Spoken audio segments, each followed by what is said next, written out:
Mudflaps. Hey guys, welcome back to Arcane Adventures in Andromedus. I'm your GM Carrig, and we are going to get into some D&D shenanigans here.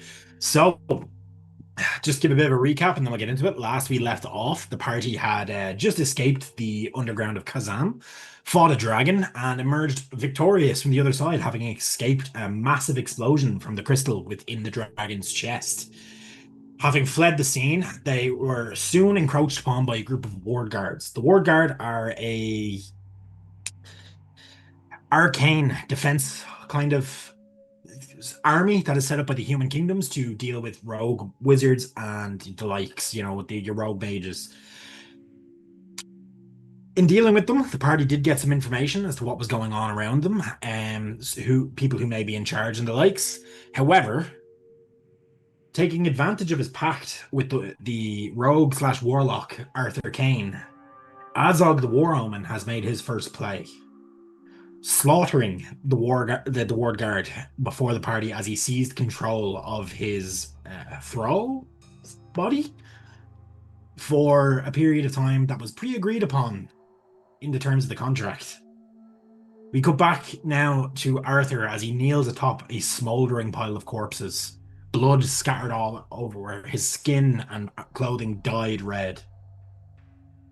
However, in that moment, Arthur, as you begin to look around you and kind of come to what's happened, everything goes black. And I'm just going to change over the map.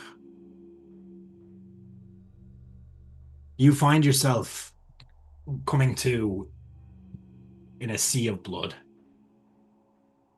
Before you lies a large rocky outcrop with a throne atop it.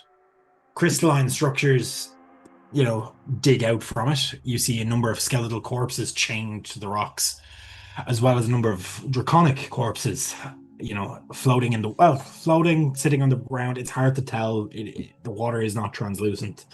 It is opaque as it is blood. And atop the throne sits a figure, which I will shift Z, that you've not seen before, but you immediately recognize. His large red form, four arms gripping the handholds of the seat, a large battle axe strapped to his back, and his horns forming a kind of a crown-like wreath around his head. As he leans forward and so there. So, first part of our deal has been acted upon. You have quite simply, they were on to you. They were not going to let you leave. They knew what you were. So I should thank you. I'm protecting my investment.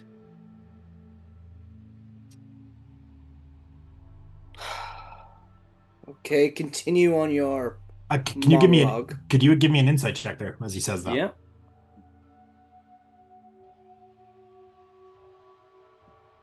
Just gonna do a quick roll here. that's a 22. Okay, I'm just gonna roll the d20 here. I won't tell you the modifier, but I'll let you know if he passes or succeeds. Meets it, beats it. So, you believe him. As he kind of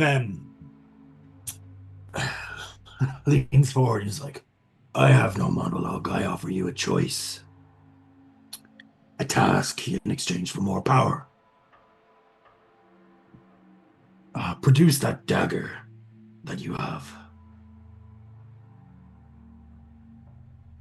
Take it out. That blade is fashioned from a part of my corporeal form, my actual body. I task you with collecting the rest. You're not the only one I have working on this, of course, that would be ridiculous. But I can make you an incredibly powerful man if you return me to my form.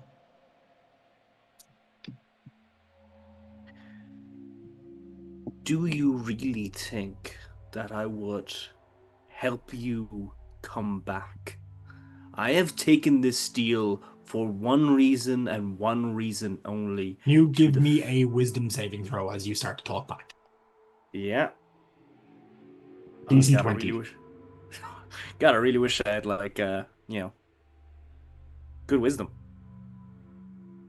No, that's a nat one. A single word beckons from him as he casts the command spell on you, and he says, "Kneel."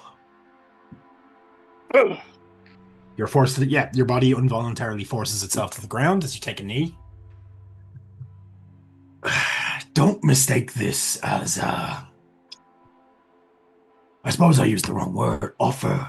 This is a command. And you will do this. Or everything you love will burn. We have a deal. I have put up with your incessant yammering about getting out of it. That will not happen, Arthur. You have sold your soul to me, and you will serve.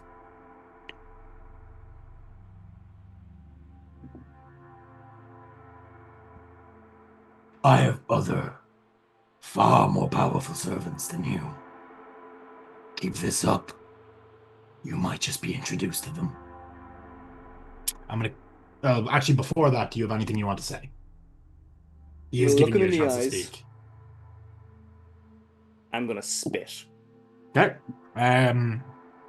Just gonna roll this.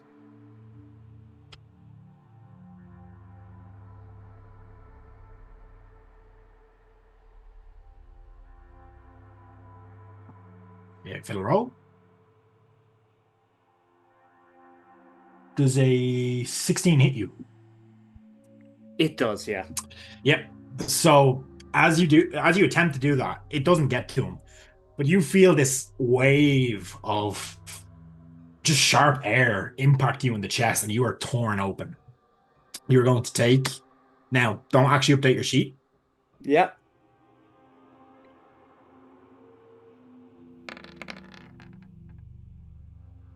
You take 18 points of damage. Well, actually, sorry. Yeah, no, 18 points of damage. As your form, in this moment, is ripped apart. You come to back atop the pile of corpses. And the last thing you hear is a deep booming laughter in your ears.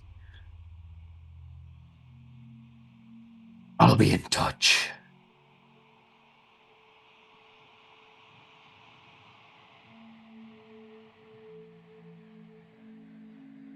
So, I feel like Arthur just collapses.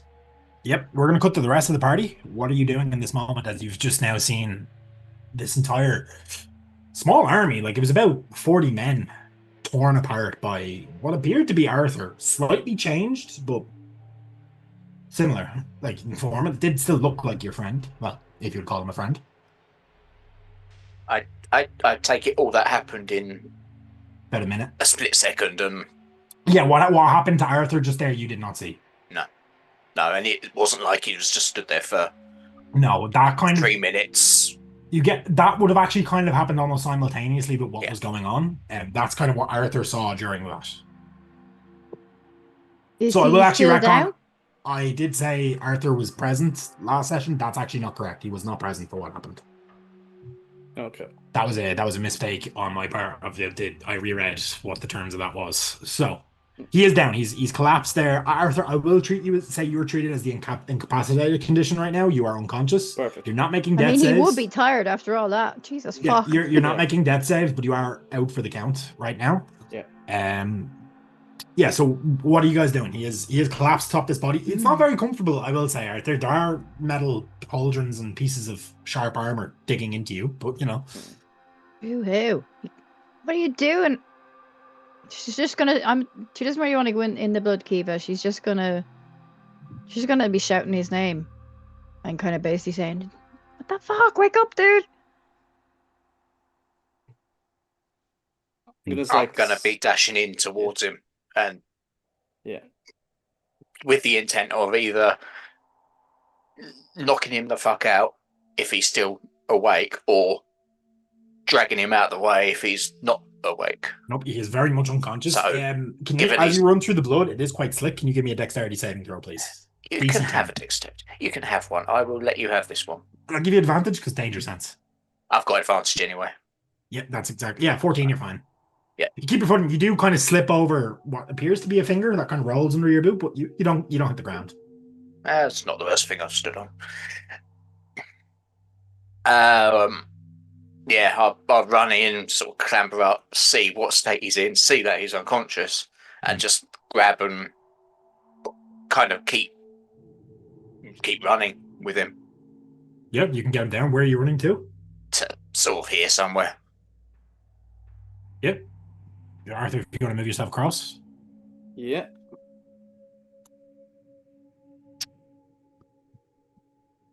Yeah, so his body is limp. You do feel like as you pick him up, you do feel that the heaving of his breath, so he is alive. But he is,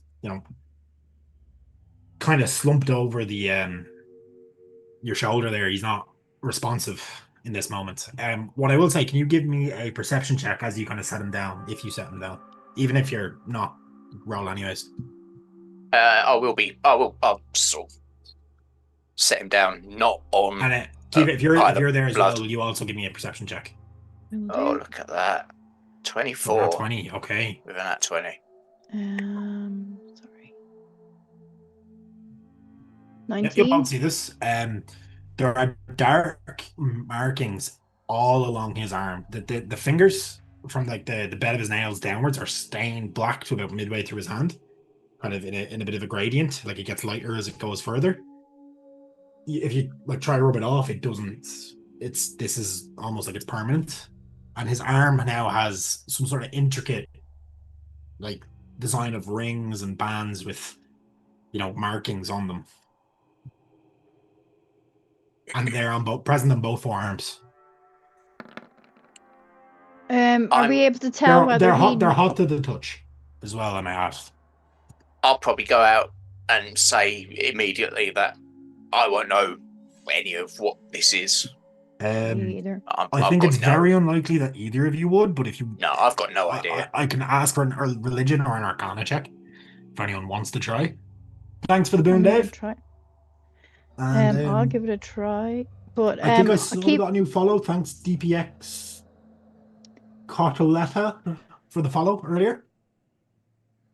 Kiva's more... That's a very good roll. You have no idea.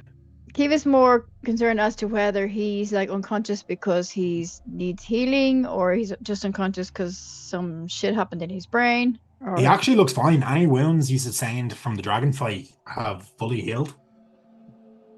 I'll slap him softly in the face, not one of my own arm strike ones, but just to like, hey, wake up. Yeah, give me a medicine check. Okay. Not high DC. Thanks for the boon, Dave. I will put it on in 2 seconds. 15. Yep, you smack him. Arthur, can you give me Smack. just a quick Constitution saving throw? Well, not saving throw, just con roll, please. Yeah. Just to see what your state is as you wake up. Yeah, 18 does it. You can do. Slowly, but you do start to regain consciousness. Your head hurts, your body aches, but your arm itches quite badly. And burns in some places. Actually, it's like kind of like a really bad sunburn where these marks are. In the form that he was in, was he using just his hands, or was he using like his teeth and everything? Everything. So at first, he was kind of re-envision this. At first, his initial attack is he just waved his hand. Yeah. And similar to what struck you in that ethereal place, this invisible wall of energy sliced through a number of the guards, but as they began to close in, some of them were using magic against him. He just got in, hands, claws, and teeth, and began to just rip them apart. And then at one point, as you can see from the smolders, I don't know if I actually explained this last session, but he did ignite a number of them. That's like your hands do feel like you've held them close to a fire or something, like they're hot. I feel like Archer is going to go, like, he's clearly thrown something up, and he's going to lift it out. Probably a finger. Oh, what the fuck is that? What the fuck did you do? Dude. What? I we were talking to the ward guard, and then Kiva slapped me. No, you I'm going to grab fucking his head. killed I'm all going to these grab his fuckers. head and turn it, not so I break his neck, but just turn it so he looks at this pile of corpses. Yep. What the fuck did you guys do? Not I'm going to shake his head, nothing. shake his head, and say, "What the fuck did you do?" No. You want to give me an insight here, Keen? Yeah.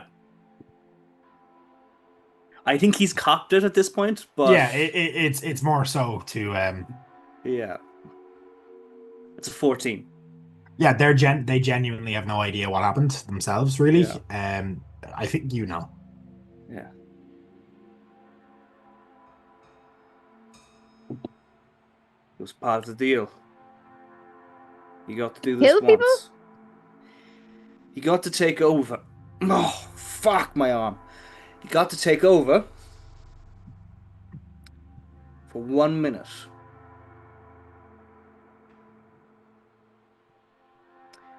Oh, he said he was protecting his investment. And you believe him that he's only going to do this one time? Everything I've heard and known about devils and their kind, they tend to stick to their own rules. Exactly. He can make a new one whenever he fucking wants. No, we have a contract. And he does want me to do more for him, to change said words of the contract. But if I don't do anything he wants, nothing happens. Nothing changes. Oh, You God. can you make a deception roll on that, please? Because he has told you more than that. Yeah. No, it's not really a lie, but it's more so you're Yeah. not telling them Lie everything. of omission. It's a 22. Anyone wants to Against insight that? check him? You can. Yeah. Yep. You just killed the whole way of people. Insight. Oh, my insight's not good. Harry, You're can a you monk. DM me what I missed out there? Because Sorry, What was did I that? get? Yeah, I no, you got a believe him. 7. Wait, hold on. Yeah. If I got an inspo, because I think I need to. No. No, there's 8 Alara kills, but no inspos in the pot. Unless chat wants to be nice to us. He was pissed. She's just gonna go, like, you're an idiot. You're an absolute fucking idiot, and now all these people are dead. And she's just gonna start walking over to Buddy. Yeah, 'Cause buddy. he's Am I saying- missing something? Oh, Am I actually, missing something here? Because what? Who made you? What did you do? I've made a deal with a devil. Well, that's So fucking that- stupid. So that the creature that is currently trying to investigate our minds get in there can't.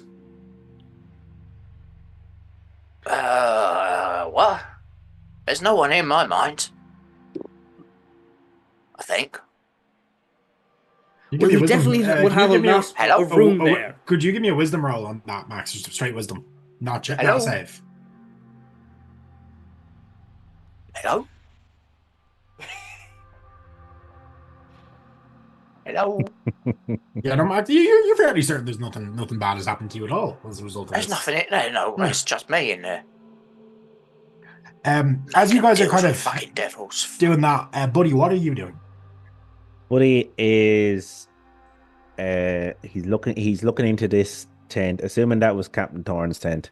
He's looking Yeah. in there and he knows this is just the shit has literally hit the fan here. I don't think there's much time. He is looking in here for two things only. He's looking for more sending stones if there's any left over, and he is looking for papers, diaries, that sort of thing. Okay, could you give me an insight check, or not insight, investigation check, please? 13. Could you give me a D100 then, please?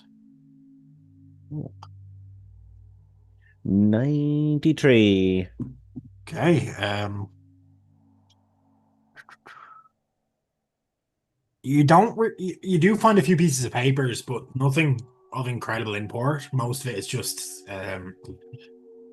like commit like I can't remember the term, but like when you put in an order for more gear and that sort of thing. Yeah. That sort of stuff. You do, however, on your 93, you find a pair of heavy iron cuffs with intricate carvings.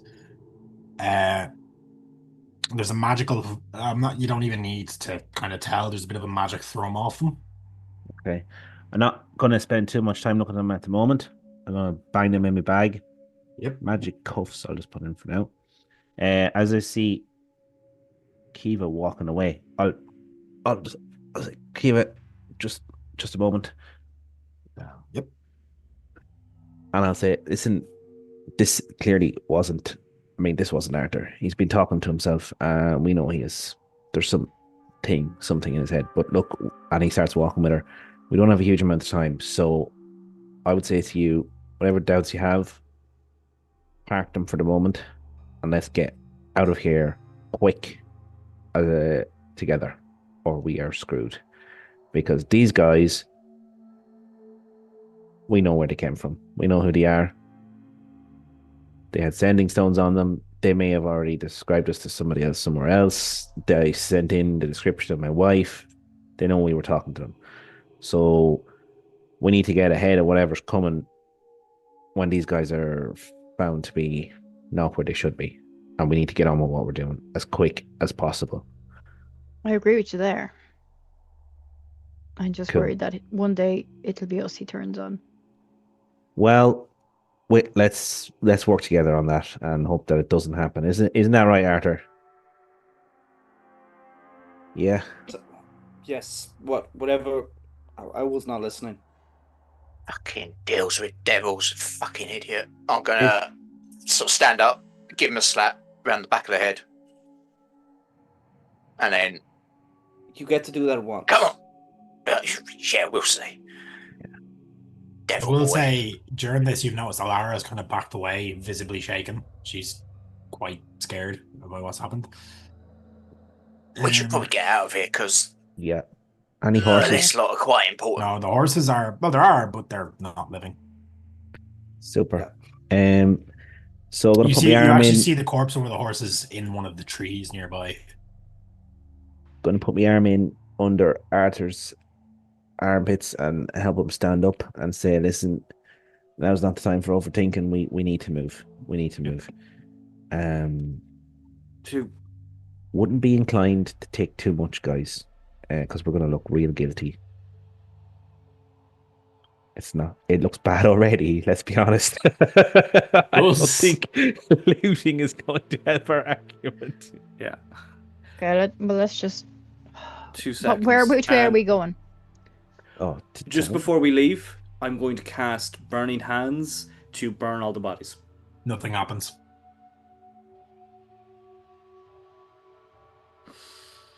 Killing them wasn't That's- enough, I see. Okay. That's strange. The magic No, just doesn't. You as you try to reach for the magic, you just something's blocking it. I'm gonna. Do I notice this? You want to give me an Arcana check? Yeah. Your passive insight's enough. Your passive perception's enough that you'd notice something happening. But give me an Arcana check to see if you Okay. understand. Oh, 4. No, Nope. Okay. you see him raise his hands and then just nothing happens. And so he wasn't happy with my answer. Okay. You should, Let's go. Walk and talk. Yeah. Now, I will say, I know you've said you don't really think looting is a good idea, but there is quite a lot of gear here scattered about. If anyone does want to make a check, if I can get a D100 off you, see what you find. I'll have a quick look. Yeah, slaughter them and loot their corpses. learn your lesson. Yeah. Fuck it, I'm it's gonna done do at one too. 85. Yeah, go for it. 85, right. Yeah. Let's see what Well, Ooh, I mean, 24. Arthur's biggest flaw is curiosity. He's not going to not look at the pile of weapons. Okay. The hypocrisy of Buddy saying no looting after him picking up the first bit of looting. Yeah. What you got? We'll start give it. So 24. 24. That seems bad. You find a wooden box containing specialized tools, non-magical, high purity salt, sharpened obsidian shards, and a silver bell. If you want to give me an Arcana check, you can figure out what that's for. Arthur, with the Don't think the 85, alarm spell. you find a hefty tome, and if you flick inside it, you see a ledger of names, listing names, disciplines, and suspected affiliations of a number of spellcasters in the region.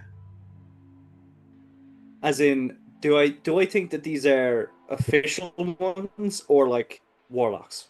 There's both. And okay. There's a stamp on some of them. Okay. I'm just gonna call this Some of them are also magic some of them ledger. are also some of them are also crossed out. Oh.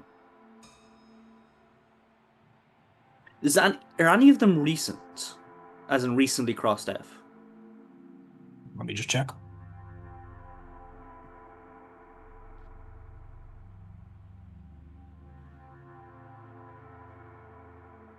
And if I could find one that's a sorcerer as well, would be great.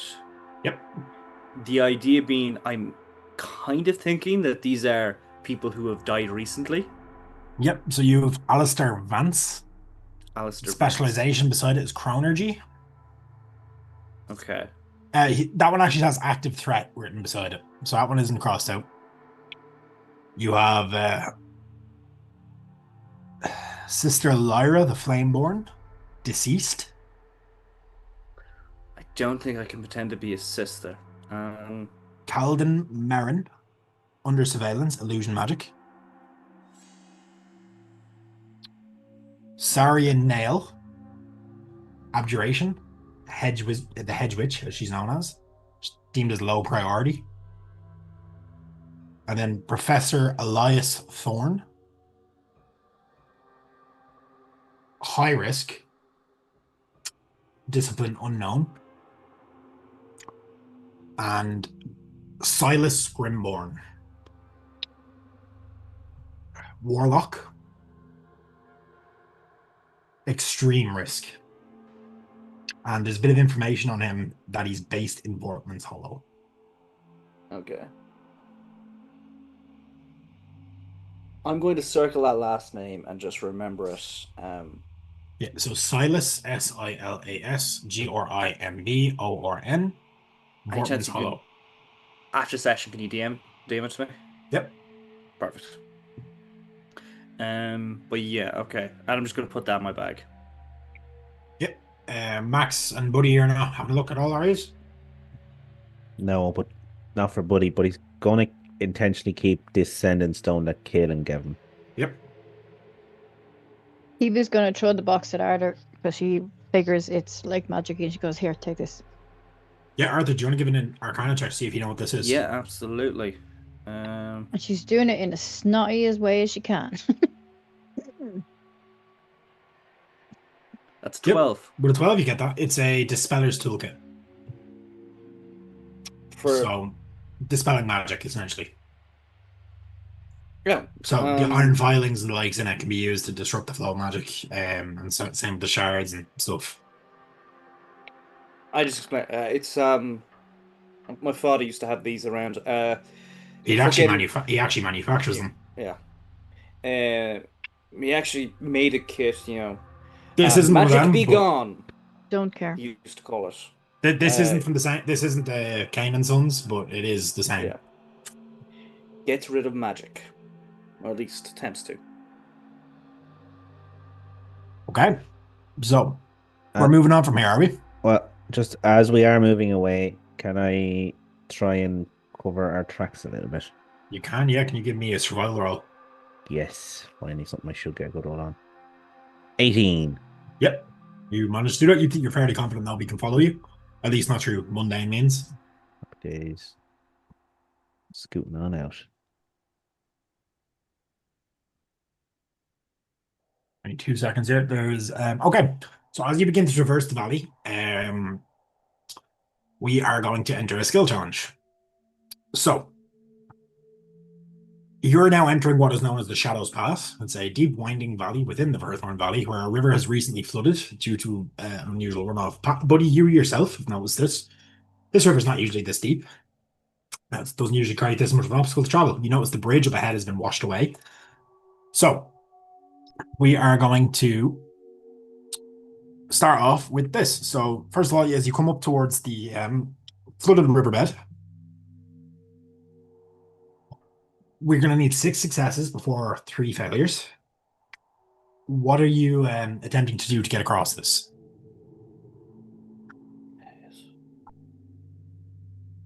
Flooded Okay. riverbed. Is there any trees around? There are a few, but they're quite willowy. They're nothing super massive that would be stable to walk across. It's quite deep, is it, Garrick? Sorry. It is. It's very deep. Is it fast flowing, I assume? Yeah, this river is already a fast flowing river, but right now it's if you slipped into it, it'd hurt at the very least. How the far is time you it to got the out. other side? Sorry if I missed that. About say 30 feet, 40 feet.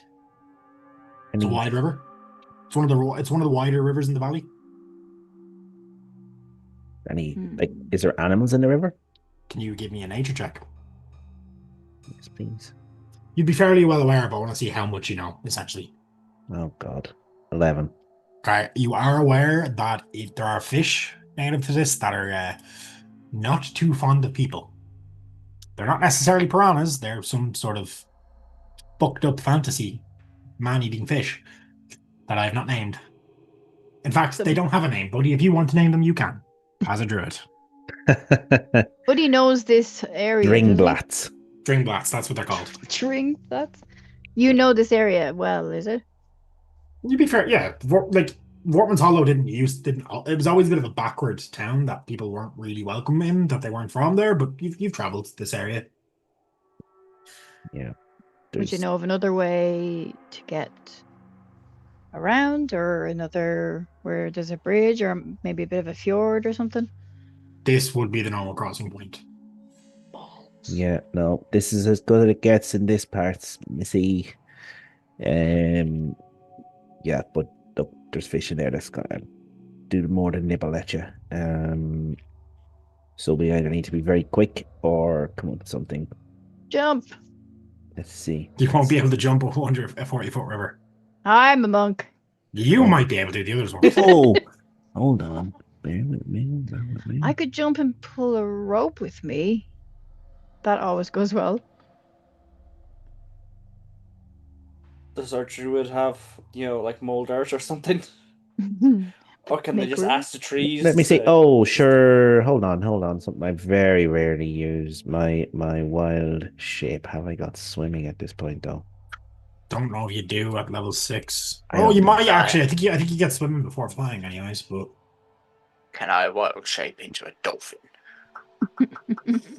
Something. So how something- deep are we talking? Bear with me. I just need to check this. Sorry. I mean, if you wade into it, you can get maybe 5 feet before there's a drop off where the actual bank of the river would have been, and you're talking about 20 feet, Then give or take, you're swimming.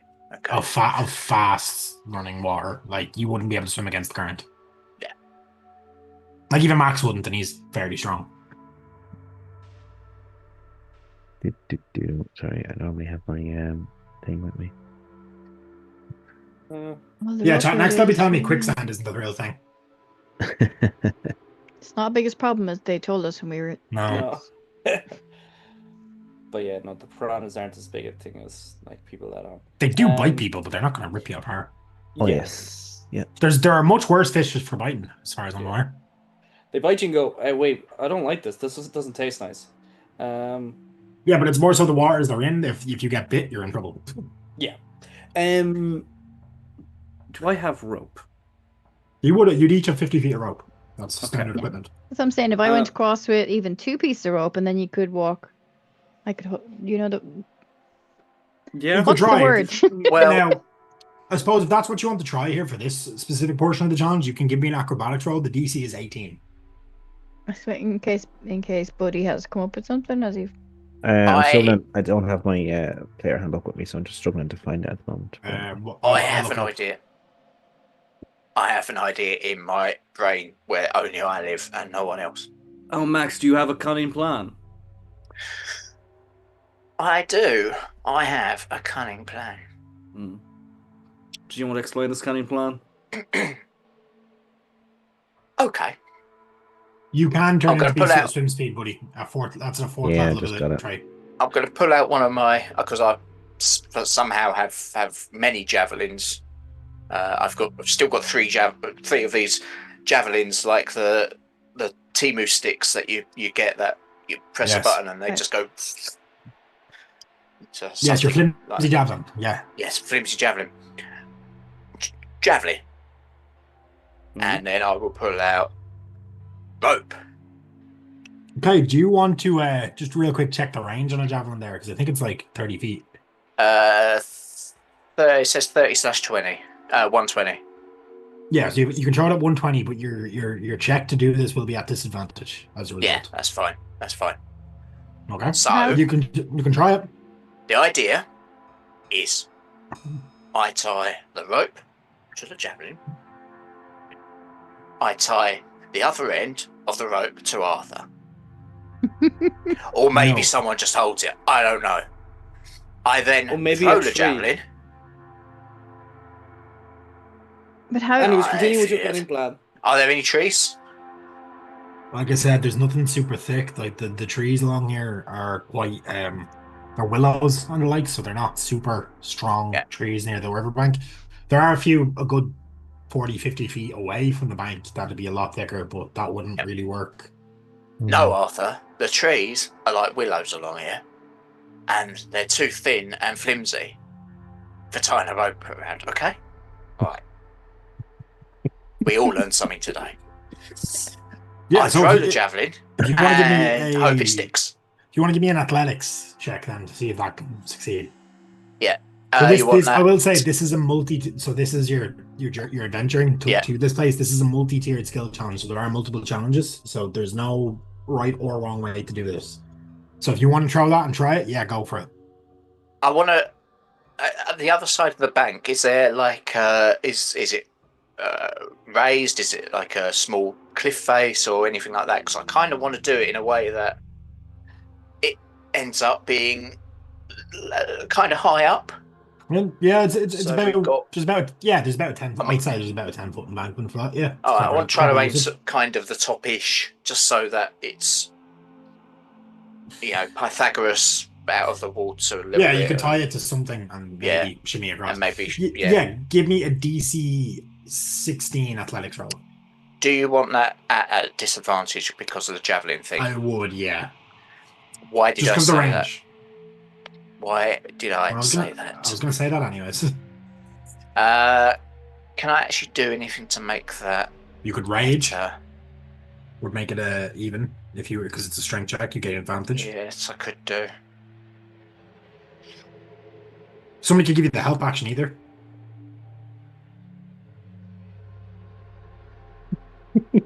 Yeah, I'm gonna give Yeah. moral support. Yeah, if you you give him the help action. I'll say he rolls it a flat roll. Okay, flat roll. I'll take it. I'll take it. Come on.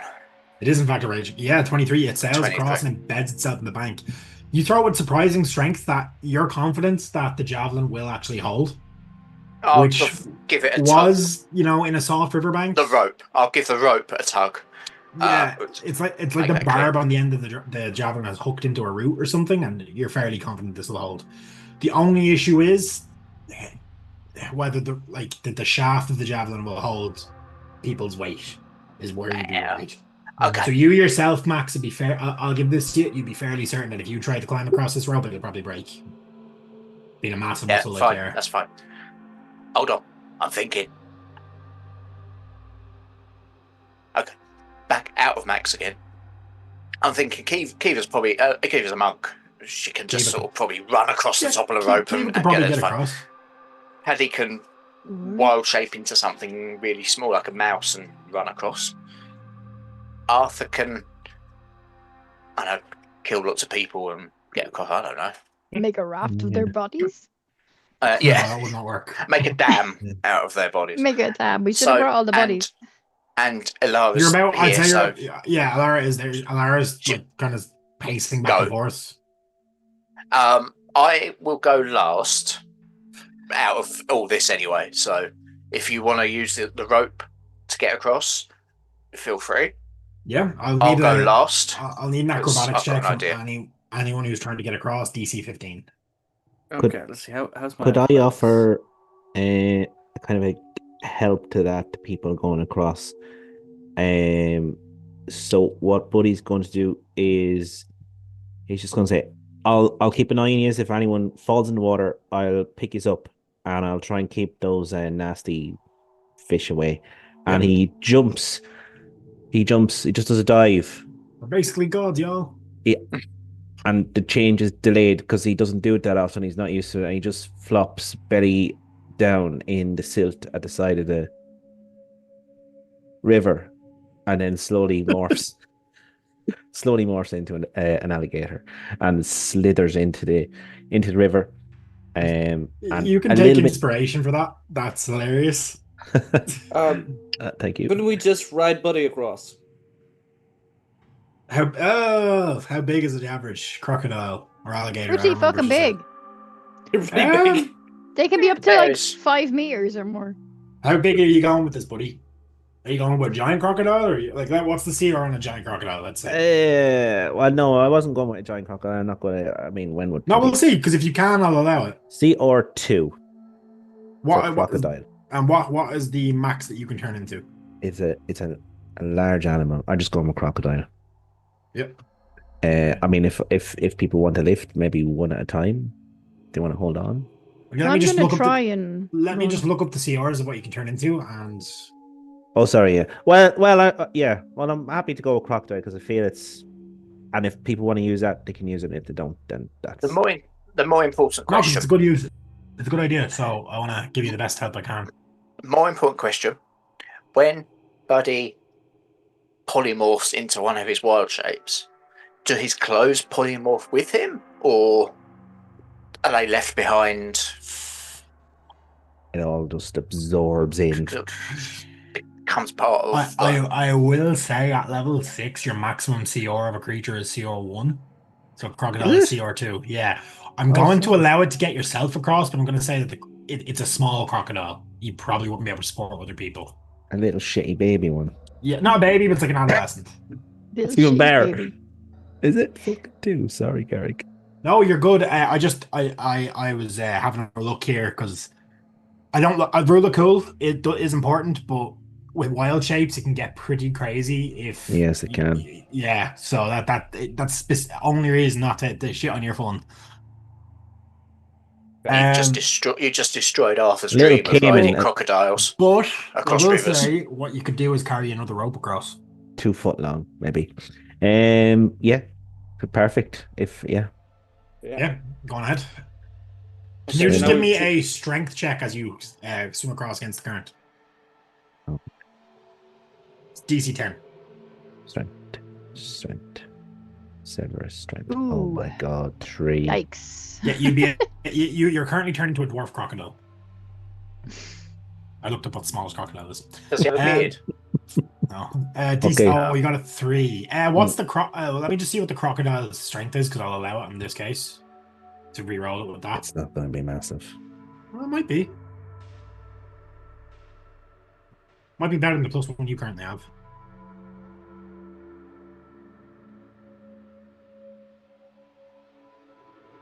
Oh, Cayman dwarf. Here we go. This will be. Yeah, that's exactly it. You're a Cayman or crocodile. You're in the same thing.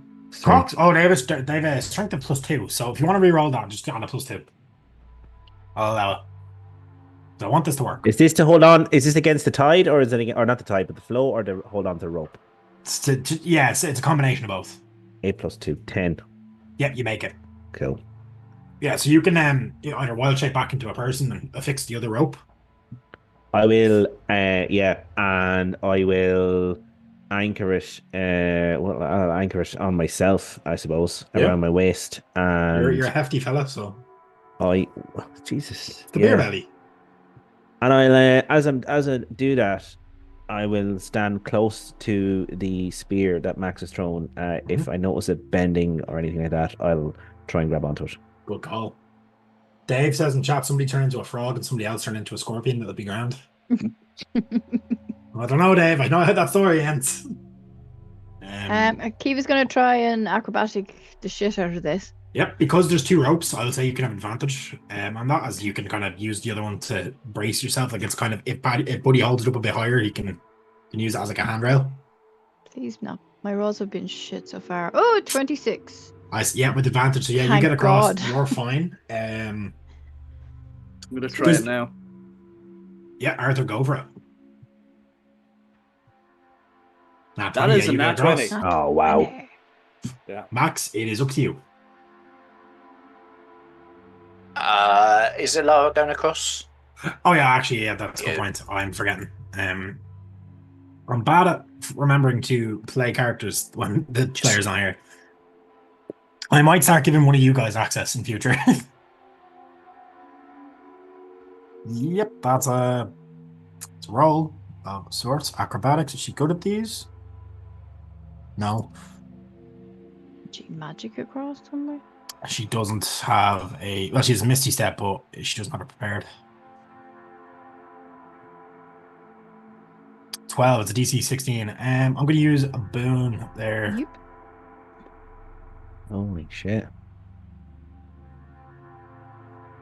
It's a 315. So she gets very near to the end and she does slip off the rope. I will give you guys a reaction to see what you can do if somebody wants to make a dexterity save to see if you can grab her. I'm gonna try that. Yep. Okay, Nat Arthur. 20. Nat 20. Wow. You have the Mark Corrigan macro, obviously. So yeah, you managed to pull him across, and yeah, you're safe. She's safe. She's drenched, and she kind of flinches away from you as you do, but you know, you get her up. Come on, Max. Yeah, Max, it's up to you. I will say you have to make the acrobatics with disadvantage because of the. I'll go straight roll because of the additional sport, but yeah. Unfortunately, you're not. You've spent too long in the gym. The steroids. There's no such thing. The steroids have worked too well. Crazy talk. See, now I'm thinking I don't want to leave the rope or anything behind, really, because it does come in handy, apparently. So, I mean, the other end of the rope is on the other side. You could probably do. I know. It's like if I go across, the other end of the rope is then tied up to something, a willow, apparently, and then I won't be able to get that. Max, I will give you my rope. Rope is very easily come across. It's like 2 copper. Every copper counts. Yeah. Yeah, okay. I'll just Arthur's start. loaded. It's fine. How? Okay, you don't want an extra bit of help. If you have an extra bit of help to give, I'm happy for you to do so. I'm happy. Max, you're heavy dude. And you've got lots of heavy stuff, haven't you? He's probably about 260 pounds. Okay, I'm actually going to use it. You know what? I'm going to use another wild shape. Okay. And it will be the proper this time. Cows are very good swimmers. They are. I'm going back to my cow. He turns into Daisy, everybody. And I'm going to, and the nostrils, if anyone knows cows, you know, flaring in just breezing through the strong flow and up onto the bank, or well, not quite up onto the bank. Okay, but, as you get into the water, can you? What's your AC? In the there, I think it uses your natural AC. So just look here. Cow. Oh, you piss take. Sorry. Just thinking that in the box. I think it's your own AC, isn't it? We'll go with it. Yeah, 13 only, which is low. 14 plus 2, 16 hits. Okay. You take 2d4 points of damage as a large. What did you call them? Dingle? Dringblat. Dringblat bites into you. Oh Lord. This is your cow form that takes damage. But Yeah. Okay. 7 points of damage. Okay. I know that's about half. Okay. I'll keep going, obviously, and wait for Max if he wants to hold on with one arm or whatever he wants to do. Ride me back, whatever. Yep. Just stand on your back and feed the rope through. Don't sting him. Yeah. I'm not Okay, going to require sorry. any check for this. I'll say you safely get across the river and you pass the first stage. So that's one success. You pass one of the So terrains here. So One. I'm going to stay as a One. oh guard. yeah, this is a God. traversal challenge. This isn't the Oh, standard that skill took challenge. so long to do. It was only Yeah. one. Yeah, you're traversing some difficult country land now. Like you're not. This place is remote. It's out in the middle of nowhere. Let's change the music though. What's this? Adventure Something a Spy. bit more country. We're doing the walking bit of the Lord of the Rings book. Yes. Yeah, that works. So, oh no, that's like a shop. Never mind. I need to go through my music again. There's like just not a lot of great stuff. I've not got a lot of great stuff selected.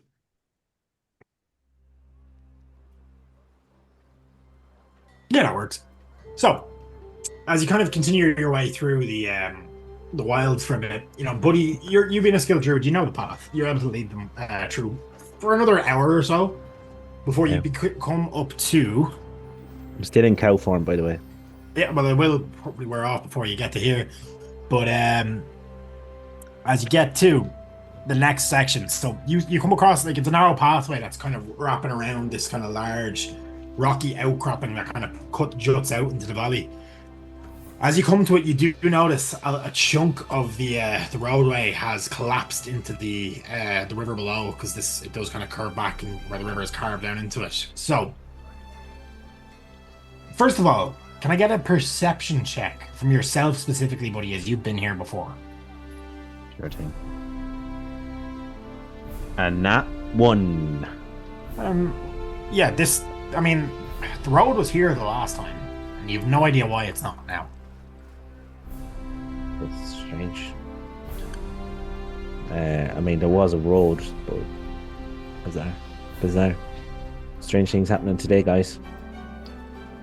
Okay. So,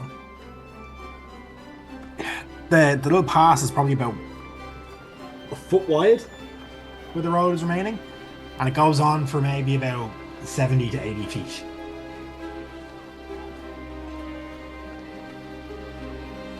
So how are you planning on getting across here? Buddy, you've the ability to spider climb, so you'll be fine.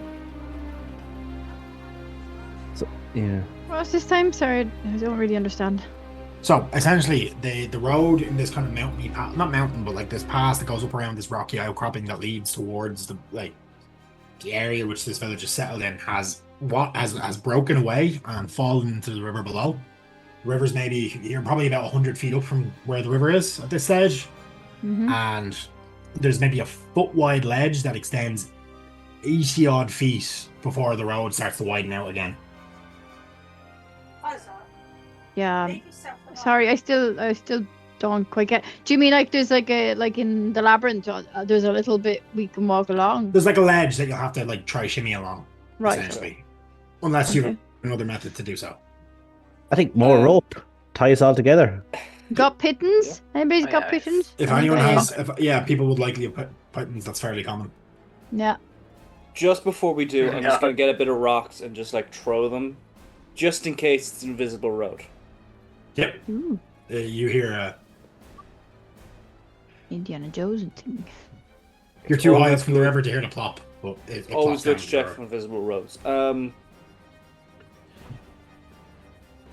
So we tie ourselves This all music's a together. bit too fighty. Yeah. Yeah. Can I use something that might give us a little bit of an advantage? Go for it. I'm going to argue for primal savagery. It'll just allow me to Melt in and grab. dig into the stone. Hopefully, I'll pop that up there. So, but he just sprouts these very, very thick fingernails that are dripping. Kind of an odd I fluid. will give you advantage on your athletics or acrobatics check to climb. Cool beans.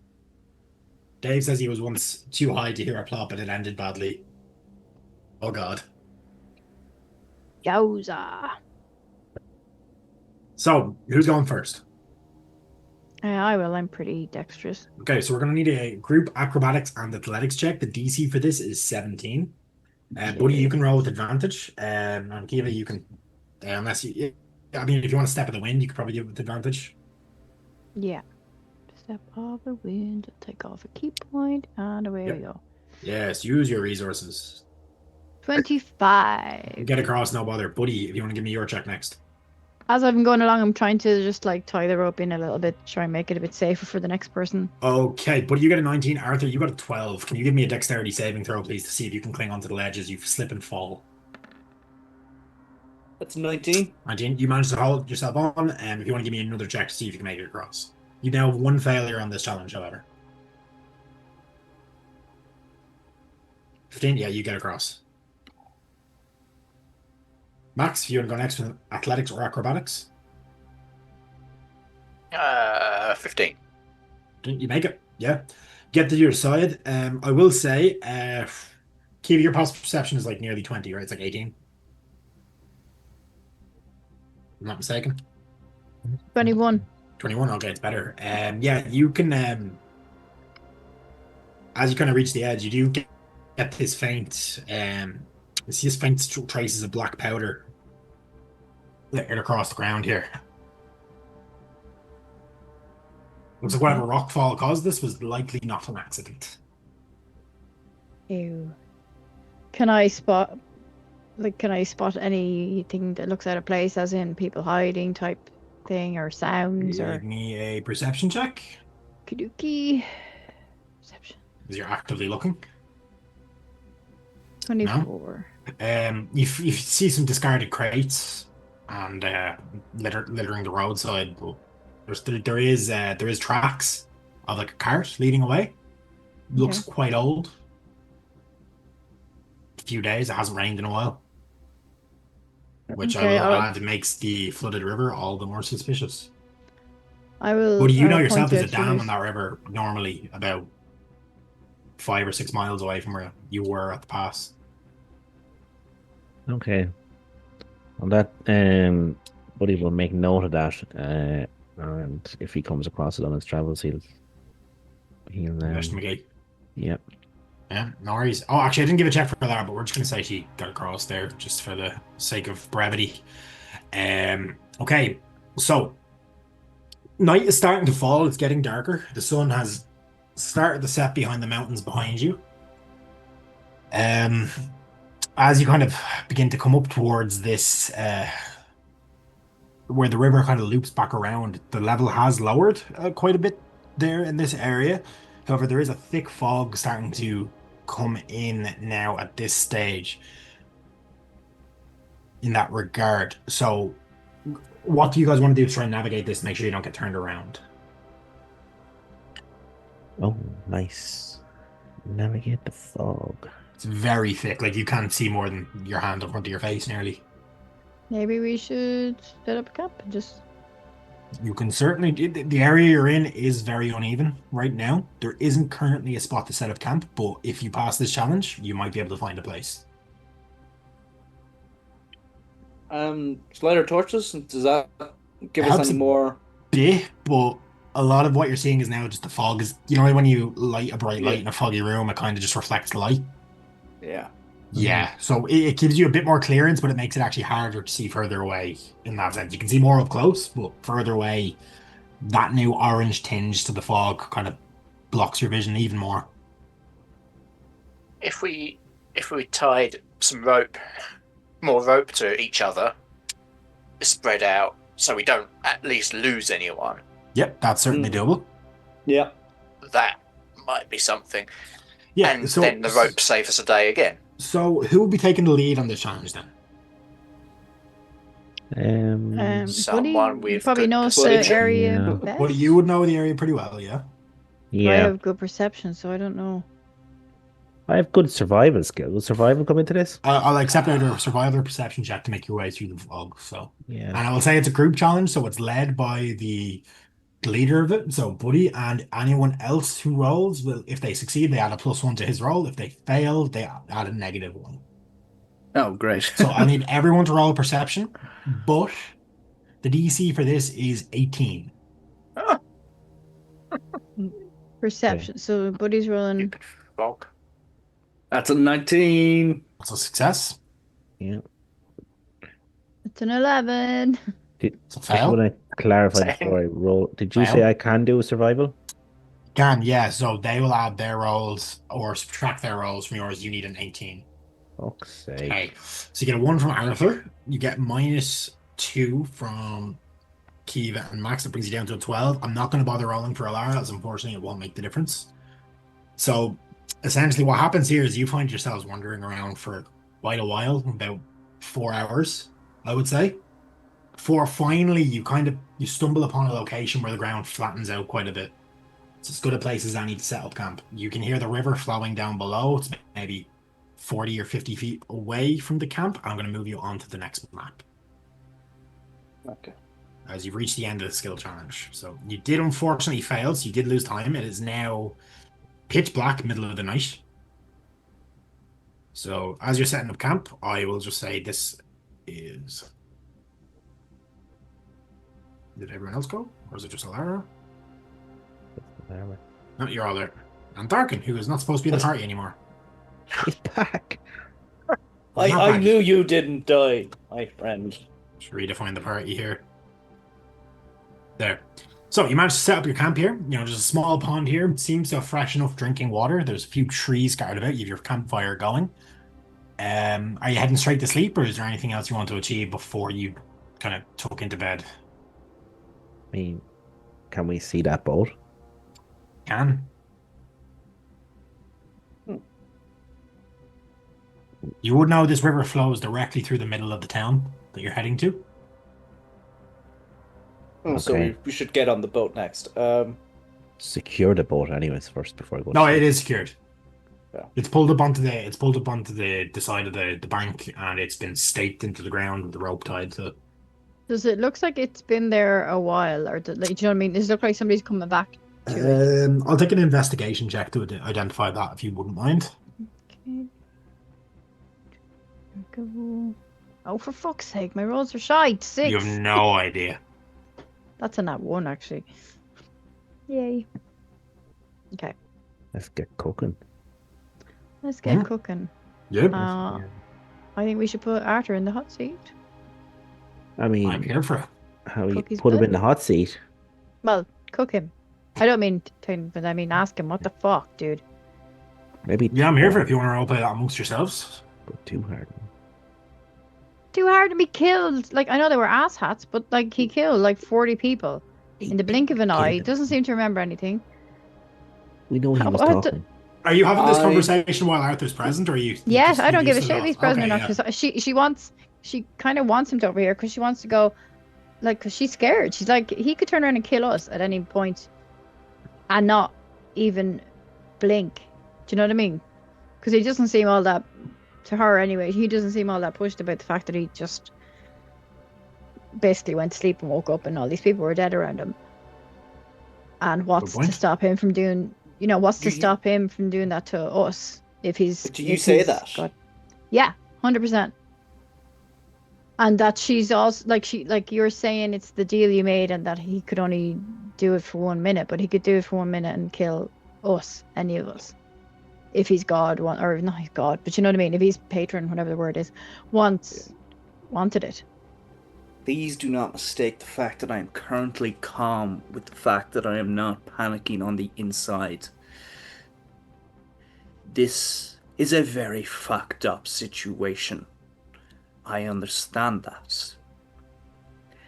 And if I feel like I am not going to be able to control the situation and I will put you all in danger, I will leave.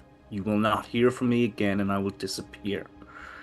But at the moment, I believe I have it under control. The fire flares up briefly as you say that. I don't understand how you feel like you have control when you have no clue what happened back there. You've no clue. You said you remembered one thing, then you remembered waking up and me slapping you in the face. You don't remember anything. We watched it all. We saw it all. And what makes you think that, like, you can control it the next time if you couldn't control it that time? The deal was specific. He got to do that once. Am I correct in that, Carrick? Just to make sure, because That was the terms of the initial deal. yes. When you took your second level in Warlock, you had to agree to owe him a favor. You were very aware of that, and he did. Yeah. He refused to be more specific. Can I insight check him to see Yeah. because he I- doesn't really believe that he could control that. If he wasn't able to control it, then I don't see how. Yeah, He I'll could- allow you to give an inside check there. Arthur, I will say it's up to you to reveal based on this roll because I don't want to give too Yeah. much away against your role playing. My rolls are so bad. 7. You describe what you feel like she would get from that, or if you want to make a counter roll, if you feel like that's the I'll best way to do make it, a or how do you want counter to do it. roll. Just 'cause it Actually, feels can you like roll? fair. Can you roll that to GM, and just so Yeah. that yeah. Actually, in future going forward, when we're doing inter-party insight deception checks kind of thing, will we roll it to GM for me? There, in that regards, that way it makes it a bit more. Yeah. Oh, They can actually, reveal I'm what they doing- want to reveal based on those rolls. So Uh, actually, no. When I say that, I mean specifically the deception or persuasion or whatever it is. yeah. Sorry, just I'm seeing how to do it properly. Yep. If you Yeah. go to your sheet, it'll say 2 GM. Oh, where Top is left, it? under your name at the top. Yep. It On says my public, name. and then it says your name on the character sheet. It says then underneath that public and to GM. Assuming you're using Roll20. Yeah. I don't have that either. You I should. don't know that. Okay, look, we'll roll it in public this time. I'll have a look at it during the next. Well, I'll just roll on the dice roller, and it's So Yep. I'm either rolling deception or persuasion, Yeah, whichever I feel. whichever you feel is accurate here. Don't say which. Okay.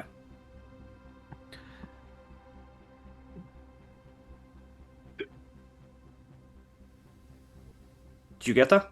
I did. So narrate that how you wish, based on her results.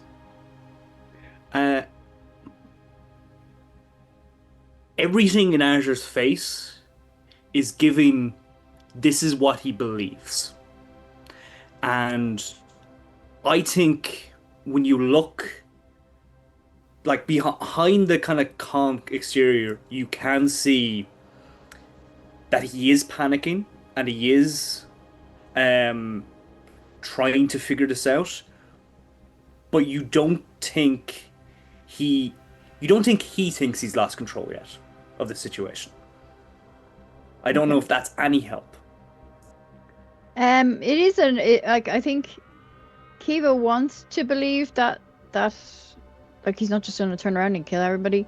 Like that's what she wants to believe. They've been traveling together for probably 4 days now. What it actually is in real time, a few weeks now.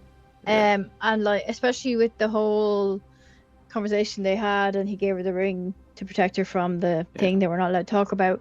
Like so, she had kind of thought they were getting a friendship, and then this happened, and it's kind of reminds her of stuff that happened back in the monastery, and she's just a bit Trina Kayla about it all. She's not sure what to think, she's not sure what to do. She's a little bit traumatized by what she saw. So yeah, so it's like it's kind of like she wants to believe, but she's at the same time she's like it's still very fresh, so she still kind of has to mull it over a bit, I think. Yeah, I think that's fine to say with those roles. He Yeah, has so asked me. He has asked me to do one more thing for him. What? Okay, we're getting into that. I take out the dagger. Seemingly, he's not corporeal. You take a D4 points of fire damage as you start to speak, Oh shit! Okay. as the dagger burns in your hands. Is that something we can see? Can we see the dagger heating Yep. up, or okay? And he wants me to help him become corporeal again. To find his missing pieces. So you're going to take another D4 as you continue. Yeah. What's happening? Why are you... Is it hurting you? The dagger? You can fully see the pain in his eyes. Give me an insight check on that, Arthur. Yeah.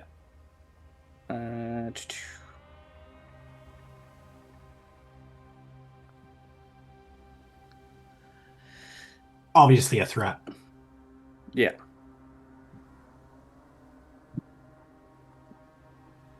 God of War. Remind me, sorry. It was the God of War, is it? Azog the War Omen, who is a devil who killed the God of War in open combat, and by turning his temple against him. He caused the conflict that Buddy had fought in years prior, and was beaten by a group of adventurers that I've sent the details of into the channel a few weeks back. Okay. And his body was the history is known that they couldn't kill him, so they chopped his body into pieces and split it and hid it in various places amongst the land. Okay, so at that, Kiva's going to look at Buddy and go, he wants to be corporeal. Don't blame him, but I mean, this is a long. Look at my Buddy's stirring a pot here, and the literal pot is he's cooking something, and Stirring the pot while stirring the pot. Yeah, got he's it. just Kiva. Sometimes you don't need to worry about things that are above your pay grade, I mean, is that how you felt when you were fighting in the war? Yeah, sometimes. Then why did you fight in it? Well, that's actually none of your business, if you don't mind. But what what I will say to you is, what can we do about it now? It wasn't how I see it, and I understand. Look, it's horrific, and you probably haven't seen that sort of horrifying. I have, and that's the problem. Okay, well, I mean, fair enough. I get that to a point, but it wasn't Arthur. It wasn't Arthur. What does it have to gain from killing us at this point? We don't know. What did it have to gain from killing all those fuckers? They were dicks, but Jesus. Well, we don't know what it had to gain. Perceived. It's just... But in his words, protecting his investment. Yeah, so if I walked over across this room or across this camp and tried to take that dagger out of your hand, would you kill me too? Well, I mean, only one way to find out. Roll initiative now. Buddy, could you give me a history check? Kiva's going to go off and have a little soak by the... Yep, the river is it? Tree. Little pond, yeah. I will give you... I'm going to say you can re-roll that on the basis that you've fought in the war. You might have a bit more information on this. I'll just give you advantage. I'll let you re-roll. 7. Okay, and I am giving advantage on this. So essentially, you know yourself, the Ward Guard were actually founded in direct response to that war. As mages and warlocks specifically ran rampant during that time period, as this creature was attempting to mass support from those weaker minded who'd be willing to make deals. So that's how the initial Ward Guard were founded. Okay. So Kiva has gone off to sit down by the bank, have you? Yeah. Yeah, so I'll give you with that roll, you would have a fairly good feeling the reason he took out that was entirely out of pettiness. Yeah. So, but he's thinking, so he's just going to wink at Arthur and say, just give me a minute. He'll follow Kiva softly, and he'll say to her, listen, why? That's a good question. Why do that? The Ward Guard were formed in opposition to the chaos that he was sowing, that suited him. He lost it. He wasted, god or devil as he may be, he wasted part of his contract with Arthur. He made an error out of pettiness, out of anger. They're not infallible. What's to stop him to do that again? That's my point. That's how we can hopefully Arthur can use it to his advantage.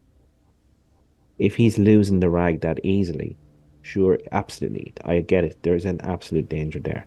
But as far as I'm aware, none of us pose a direct threat to Arthur completing whatever it is he's supposed to be doing for this thing.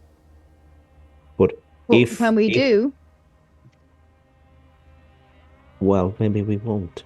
But if we can work quietly behind the scenes to try and, if we come across any information that can help us, the more we know about this thing, without maybe making it, broadcasting it to Arthur, then we can maybe influence it or cause it to lash out in a different way, breach its contract, something that will get rid of the threat to us. It has to be a threat to the world at large, anyways, but and also to Arthur. Yeah. are devils that tied to contracts? She's being serious because she would have no idea. Would need a religion check from both of you to see what you understand about that. Religion. 18. Ooh, another nat one. Yeah, but you'd be fairly certain that devils are lawful evil. When they set a rule, they generally follow it. However, there have been exceptions. You know, they're very tricky in how they word their contracts in the fine print that may... You'd know yourself that they're... While, yes, they may have agreed to one thing, they might have secretly tricked you into agreeing into another without you ever even realizing. Yeah. So look, the nature of these creatures is unpleasant. That's why they're devils. But generally speaking, they tend to be, for whatever reason, tend to hold to their contracts, as finicky as they might be. But that's kind of where I feel we could work on it long term. I mean, what other option do we have? And I know it's maybe not what you want to hear right now. Are we just going to slit Arthur's throat and then sleep? Is that what you want to do? No. But I don't see what's going to stop him doing it to us. So I don't know. And Buddy is like, trying to hold back the frustration. It's not Arthur. It's not Arthur. This is the point. He is being taken over. I get that. But if it was a fucking stranger who just walked up to the camp, sat down and had a pint with us, and then we all went to sleep and he slit our throats, it's the same fucking difference. Okay. And it's worse, in fact, because Arthur is supposed to be our friend. And I get that he wasn't in control, but he made the choice. He still is our... Well, I mean, he's our... Yeah, he's getting there. He's your friend. He's nearly my friend. But he's the one that made the contract, so I don't think... I don't think me being peed at him... No, I agree. It was for making a stupid fucking contract. Absolutely. That ended the lives... Now, in fairness, they were dicks. But still, it just seemed like overkill. Definitely overkill. But I would... It doesn't bang of devil, it bangs of little man syndrome. She'll say that loud enough for Arthur to hear in the hopes that the other thing can hear too. Buddy will kind of try and sidle into her, between her and the camp to try and muffle it a little bit. Arthur, can you give me what's your passive perception? 2 seconds.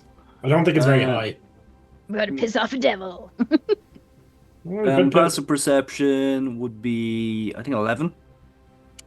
Yeah. Keevan's not trying to be quiet, so I'll say it's above a 10, so you hear that. My hand doesn't burn or anything. No, you hear muffled conversations, and then little man syndrome, and then muffled conversation. No, your hand doesn't burn. Okay. I'll tell you what, Kiva. Me, she's calling a little man, or you, she's calling a little man. You get no response when you say that. I'd like to get one. Duh, I mean the man in your head. I'd like to help Arthur. As they're having this conversation, yes, I'm just going to say, into the fire itself. Okay. I'll do it.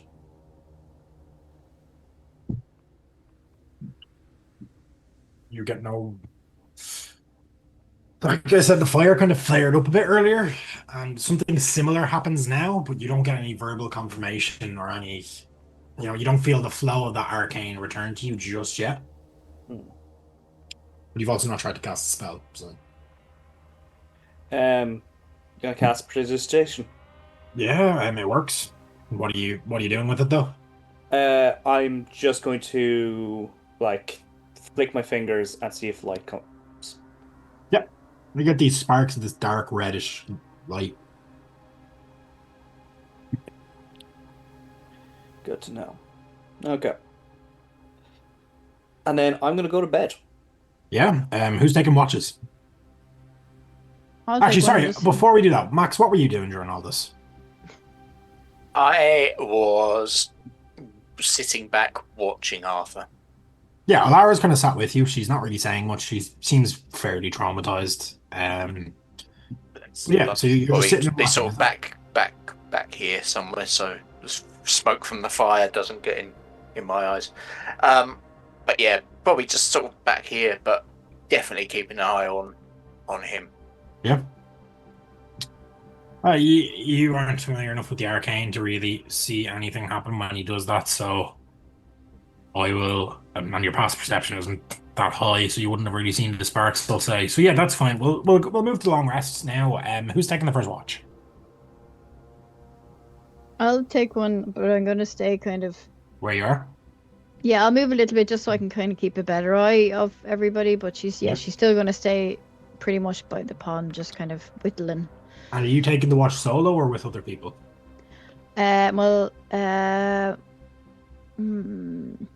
We usually do them in twos now, so Yeah, I'd be happy to if you.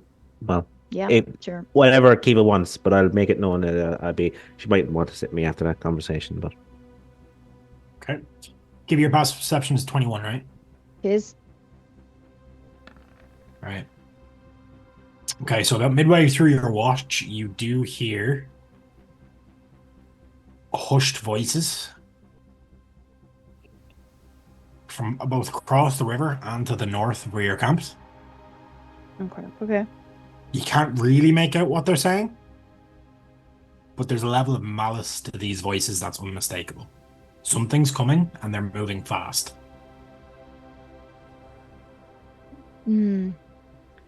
Is there any way of telling which way they're moving towards us, or they're moving? Oh, definitely. I'm gonna kick Buddy and get him to wake the others. yeah, Buddy will go around silently whispering, "Wake up!" Like Dave's. That one will pass. It's still... Dave's comment. It's Arthur's other patrons. They're all coming for a piece. Okay. Max, get So- ready. Yeah, if everyone starts to wake up,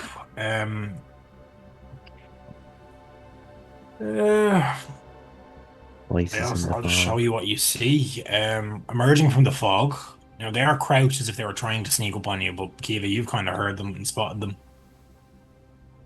Did we get our long rest? Nope. Shit. You were down maybe about half an hour. Yeah. As of right now, all you see three cloaked hooded figures with long daggers stepping out from the fog. Their hoods cover their face. Now they're not red like in this. They're these deep purple robes, and they're masked figures. Each of this long, kind of almost sacrificial-looking knife. As they begin to approach you, I'm going to get us all to roll initiative. Does it look like my dagger? Nope. No. Okay. Where's my... Maybe just another cult. Oh wait, I don't have to turn order up or cleared. Oh, I do have it cleared. Okay, that's good. Initiative. God, what was it? Oh, I didn't have it cleared. I am so sorry, guys. It didn't show. I'm gonna have to get us to re-roll. Oh, you can no. you can reinsert your rolls when you re-roll them. You can edit them.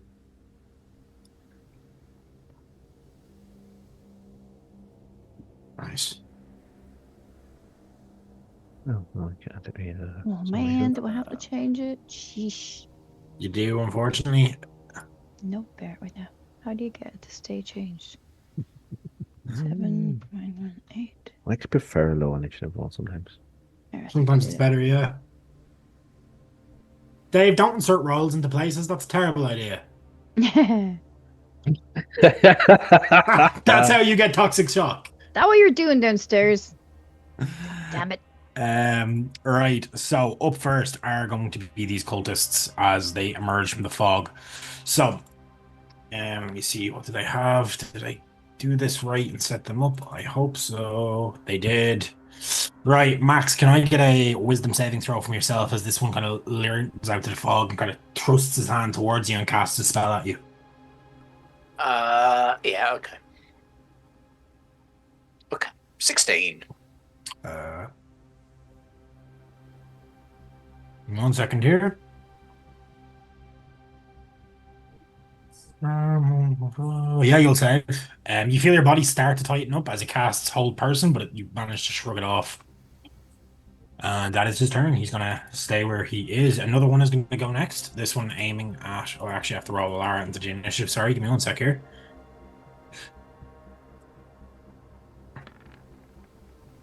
Yeah, that's fine. She'll go there towards the end. Yeah, one of the other cultists are going to go, and I'm going to change our music over to a bit of. Let's see. I like Witch Mountain. We'll go with Witch Mountain.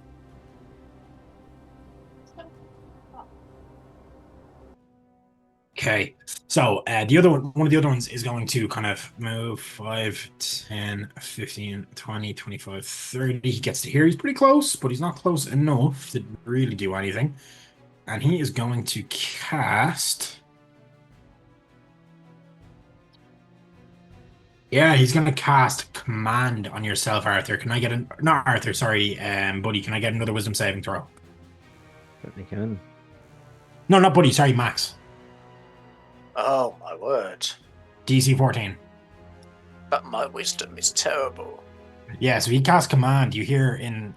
You don't understand it, but in Infernal, he's. Or sorry, in Abyssal, he says the term drop, and you drop your battle axe. There in that sense. Well, at least it's not my pants. Oh, sorry, not your battle axe. It'll probably be your hammer here because you're using that now. So you drop your warhammer. Now, next is going to be the third one. Who's going to go 5, 10, 15, 20, 25, 30. And Arthur, I'm going to need a wisdom save from you as he casts Hold Person. DC 14.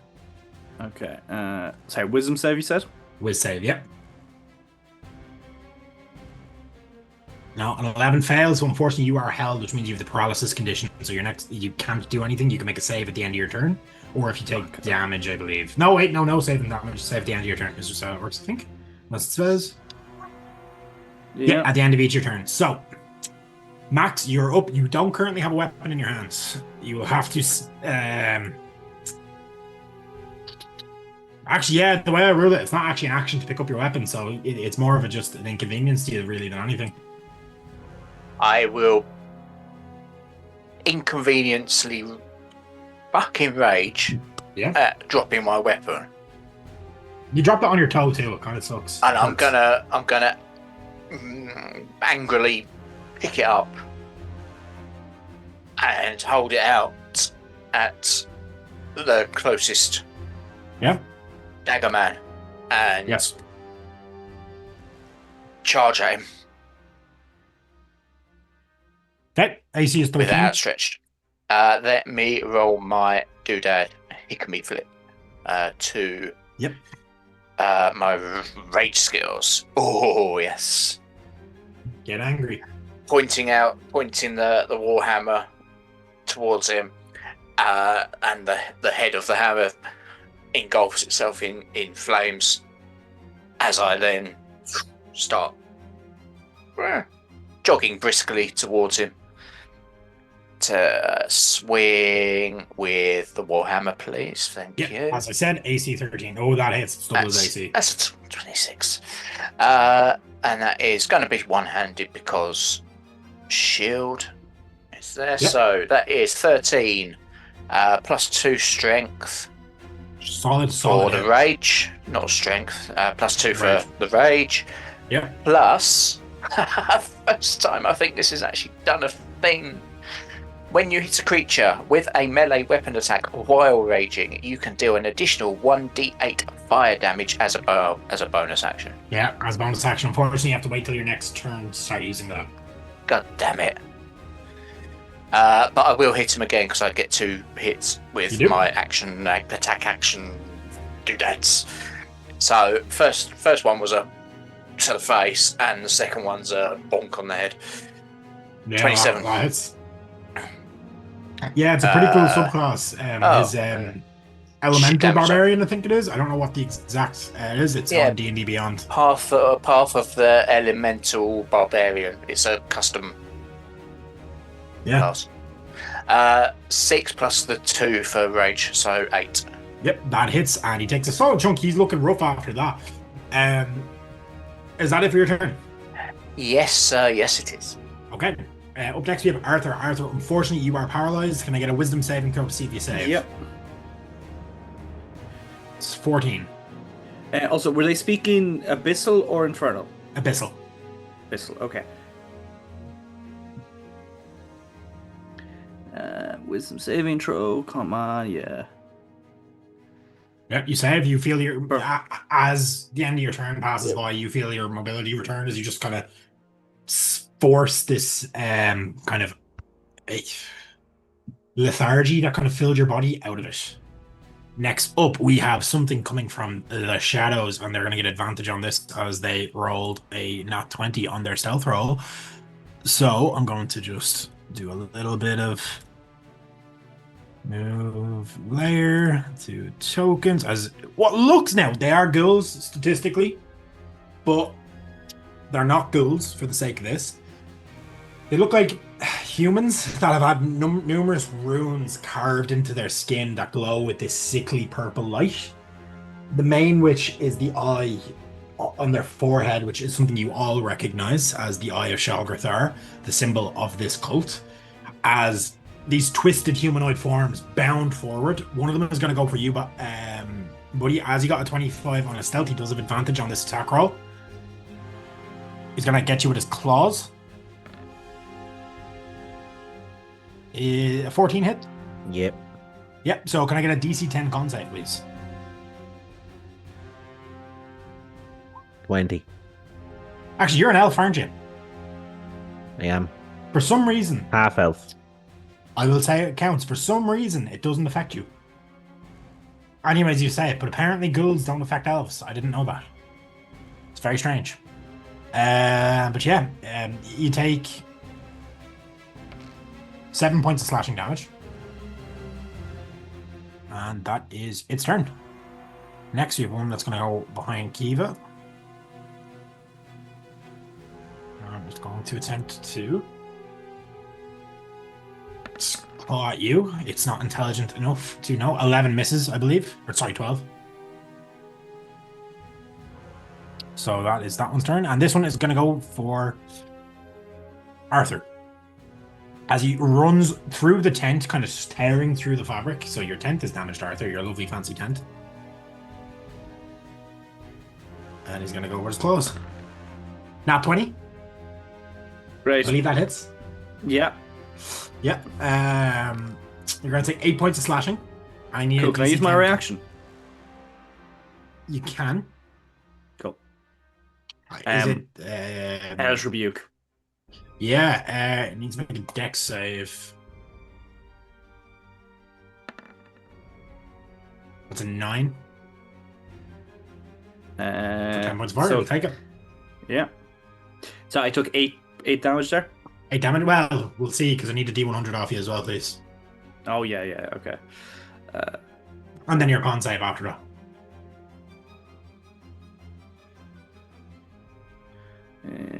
2 seconds. D100. Take your time. Oh, ignore the +9. Oh, that's a 1. Oh, that's not good. They feel accomplished, but nothing remarkable happens. It's a regular crit. Oh. Yep. The higher the higher the roll, the worse it gets. Okay. So that is those three have gone. Elara's up. She is seeing this cultist rush in on Mr. Angry Pants here, and she's going to reach out and cast a Ray of Frost at this one, which will hit with a 15. And it'll take him out as he freezes. And then this kind of happens simultaneously with your second attack, Max. As he freezes and you swing the hammer through, he shatters against the wall. Kiva, Kate, up that counter.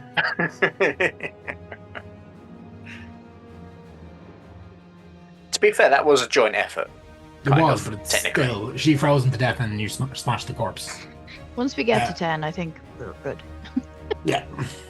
Oh yeah, we'll drop after a while, but yeah, I just want it there when she comes back. How did I get to this high? Kiva, you're up.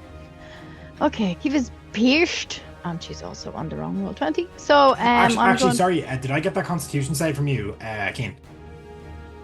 You did, yeah. Oh no, Constitution. No, I didn't. No. Get the wisdom. You didn't get the Constitution. Yeah. Oh, this is not gonna be good. Oh, 21. You're good. Yeah. I think it is. Yeah, you can go now. Yeah, I'm going to hit the ugly guy behind me with my glaive, hopefully. You can certainly try. AC 14? Yeah, let me see. 13. My roll 20 is frozen. And let me just check. I think it was 14, but I have clicked off his character sheet and it's... Oh, so AC is 12, so yeah, that hits. Oh, cool. So I hit him. 11 points of slashing, yeah. 11 points of slashing. Don't suppose that knocks him out, so I can go and get one of these other fuckers. Unfortunately, he's still standing. Okay. Is there a rule with the unarmed strike? Can that go in the middle of the other two attacks, or no? I'd allow it. I don't see why not. I'm wondering if I just hit him unarmed strike, will I get him? Do these guys look beefy or do they look folly a party? Well, as I said, I'm using ghouls as the basis. They're not ghouls, they're humans. Well, humanoids. That have been twisted by the cult. So, okay. He doesn't look... He looks hurt, but not mad. He could definitely take a bit more. Okay, then fuck it, I'll just use the glaive. And a bite. That is 25, and I would like to topple him. Yeah, strength check. Constitution saving throw. Oh, con save. I don't get why it's con for topple, but neither do I. It's mental. He 14? fails. Yeah. He fails, so he's toppled. He hits the ground, yep. So unarmed strike, if he's still kicking after the 12 points of damage. He is, yeah. Barely, but he is. Is at advantage, which is 24 for 7. What does it look like as you finish this guy off? Oh, she's just gonna like completely obliterate him with her. Oh no, because it's a slap. She's just gonna slap. Stomp. He's prone. You could stomp his head, I guess. That's very true. That's what I will do. I will stomp him in his head. Yeah. So your boot comes down. You feel the skull crack and give way underneath it, and then just the blood start to seep out from it. He is deaded. Nice. And then I'm going to move a little bit. You have your however many feet as the monk. It doesn't really matter. I was going to move a little bit out of the light, but it doesn't really matter actually, does it? No. I wanted to see if my mask of the wild. It doesn't say it's in action. I can attempt to hide. Drop it into chat. How do we do that? There? Oh yeah. Yep. Attempt to hide even when you're only lightly obscured by foliage, heavy rain, falling snow, and mist, and other naturals. Okay, so essentially, right?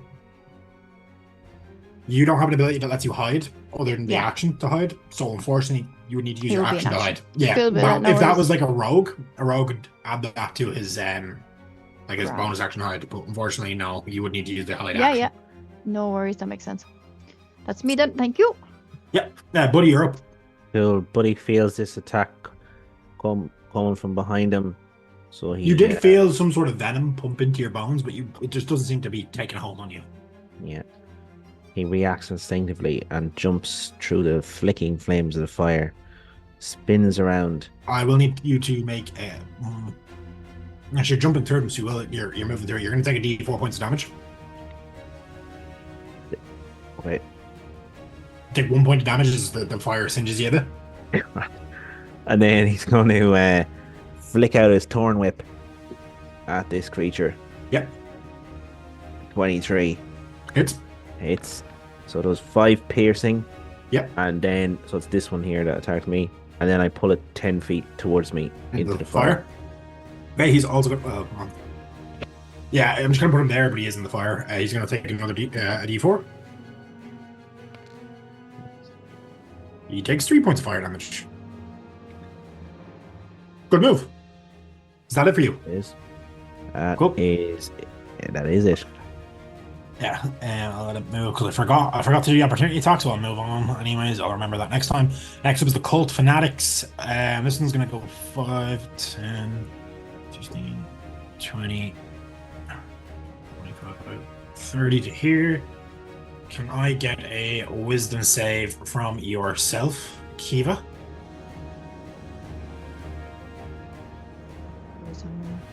I'm not very wise. Unfortunately, Wait. it's a fail. You are paralyzed. Who knew? Oh, Okay. So, no.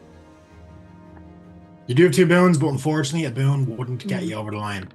Not enough. 5, 10, 15, 20, 25, 30. He's going to use Misty Step, so he's going to teleport to here. Okay, these are going to be treated as critical hits, unfortunately, because of the nature of paralysis. Oh, wow.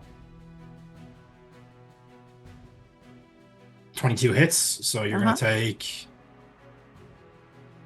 4 piercing, so it's 1d4 plus 2, so it's 6 piercing because the 4 is the 2 is doubled. Cool. And then you'll take another attack. So add advantage, so yeah. 3 piercing, which is 1, so 4 piercing. So you take a total of 10 points of piercing damage. As they seem to be going for your leg more so than your upper torso. They don't seem to be trying to kill you. Okay. As they stab you, could I get a Constitution saving throw, please? Yep. These daggers seem to be poisoned. You save. Wow. You feel a bit sleepy, but you shrug through it. Okay. That one's dead. So Max, you're up. I will move myself to the guy under here stealing our boat. Not impressed. Yep, you run on the boughs of this tree. Yep. And I'm gonna take a swing at his head. Yep. Because as good as a target as any. That is that's a natural 1, isn't it? For Give me a 9? D100, buddy. Oh my word! You have an inspiration in case. No, I'll take it. 38. 38. Okay. As you attack your opponent, you begin to fear that they're a superior combatant. You have disadvantage on your next attack roll. Next attack roll, I will make reckless. Okay. So that's a straight roll, but obviously he then gets advantage if he hits. Oh my god! I quit. I quit this game. This You have game's advantage. stupid. Oh, it's a straight roll, actually. Yes. It's a straight roll, yeah. Yeah, give me a D100 again. Stupid game. Let's play Pathfinder. Oh, 96. Oh, that's not good. Bad. You lose your footing while attacking and fall head first. You fall prone, make a DC 15 con save. On a failure, you take 2d6 damage and are knocked unconscious for 1 minute or until you receive damage from any source. On a success, take half damage and you remain conscious. Oh, now it does it. Oh, for God's sake. No, 26. You save, so you're going to take 2d6 points of damage halved. As you are knocked prone. So as you kind of run up and you miss the first strike, this guy kicks at your, like an oblique kick to the top of your knee. Your knee crunches in and you just hit the ground. You'll take 4 points of damage, but you're fine. You're not unconscious. You hit your head, but you're all right. Okay, Arthur, you have saved from your paralysis. You have a creepy carved tattooed man attacking you. What are you doing? I'm gonna cast Eldritch Blast against the 2 guys who are closest to me. Okay. And hoping to, that it'll work. Yeah. Roll dodge. Or roll to hit, sorry. Roll to hit. At disadvantage on the guy in front of you because he's right within range, and the other guy, it's normal. Okay. So 14 for the first Hits. guy. And 16 for the second guy. Hits. So both hit. They will be pushed back 10 feet, and they'll take damage as those tearing blasts kind of rush through them. Rip through them. The first guy's going to take 1 point of damage. That can't be right, does it? Yeah, you plus your charisma modifier, right? You've Agonize and Blast. Yeah. I don't know what's Yeah, that. What's your charisma modifier? Sorry, a 3. So, yeah, so you'll take 4. So, Yeah. Yep. And then I'll fix that on your sheet now in a minute. yeah, so that's an 8. Yep. Works as these as Buddy, you see this as Arthur raises his hands and 2 large gouts of energy. Not even you can't even really see the energy, but these 2 large gashes open up on these 2 guys. Very similar to what his patron did to the whatchamacallits, the War Guard. Just much less powerful. And let's see, is there anything else I can really do? They're actually doing quite all right, Dave, to be honest. Max seems kind of fucked, so I'm going to... He's having bad luck. He's having bad luck. I'm going to run over to him. Yep. I'm going to have to dash to do it, but I'm going to run over to him. Bonus action dash, that's fine. Yeah. And nothing I can do at the moment, but I'm just going to be like here to be at least under a target. Okay. Next And that's my go. The guys that are not ghouls. And they are gonna go. Yep. This guy's gonna go up.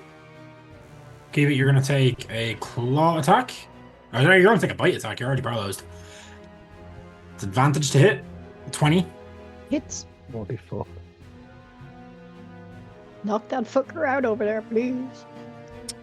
It's 8 points piercing, so that's 2 plus 4, so that's 4 plus 8, that's 12 plus 2, 14 points of damage. Oh dear. As this guy, it's a human. Like as I said, they look fucked up. But you see, he opens his mouth, and you see these like rough stitches where it looks like teeth from some sort of animal have been replaced by his own teeth have been replaced by them.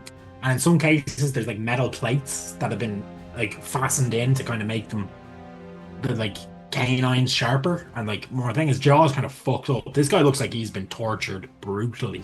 He's covered in scars as he just bites down into your shoulder and just digs his fangs in as you take this damage. And Sorry, did you say 12 or 15? you take 16. 16. Okay, sorry. Yep. Okay. Sorry, I think it was 14 actually. My bad. Cool. Check to get it changed. It's changed. Yes. This one Okay. is gonna go.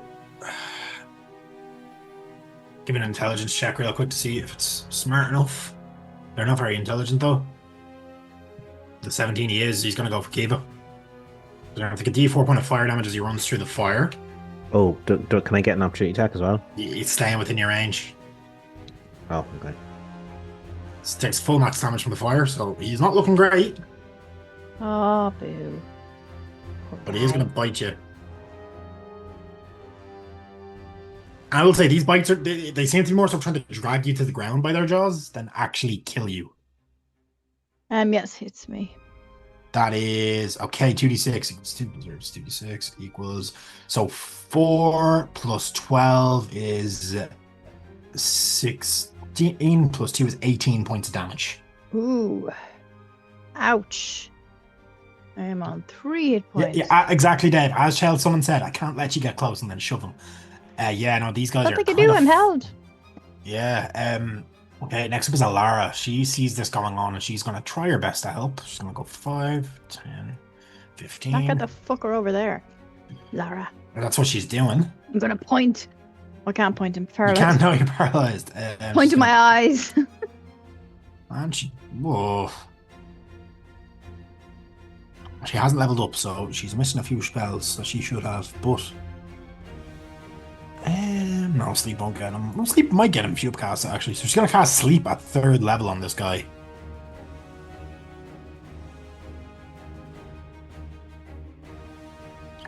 Yeah. This guy passes out. And... Oh, actually, no, he needs to make a saving throw, right? Or does he? No, he doesn't. So yeah, this guy just falls and collapses to the ground asleep. Sleepy, sleepy. You feel your movement start to come back to you. Just in turn for your turn, Kiva. Sweet. I turn sideways to show that he's on the ground. Bonus action, I will take one of my healing potions. Yep, roll. So 2d4 plus 2. Yep. Oh, that's great. It's only one of the another D4s. one, sorry. But there's another one. Yes, it's another one. So I'm back up to 7 hit points. Right, it's better than 3. Holy shit, it is. Okay. If you have another one, you can use your action to take it. Yeah, I'll allow I do, that. but instead I'm gonna try and hit this fucker who's on the ground. You're not going for the guys that are biting you. Nope, And going for doing the a guy lot of that's damage. prone. Okay.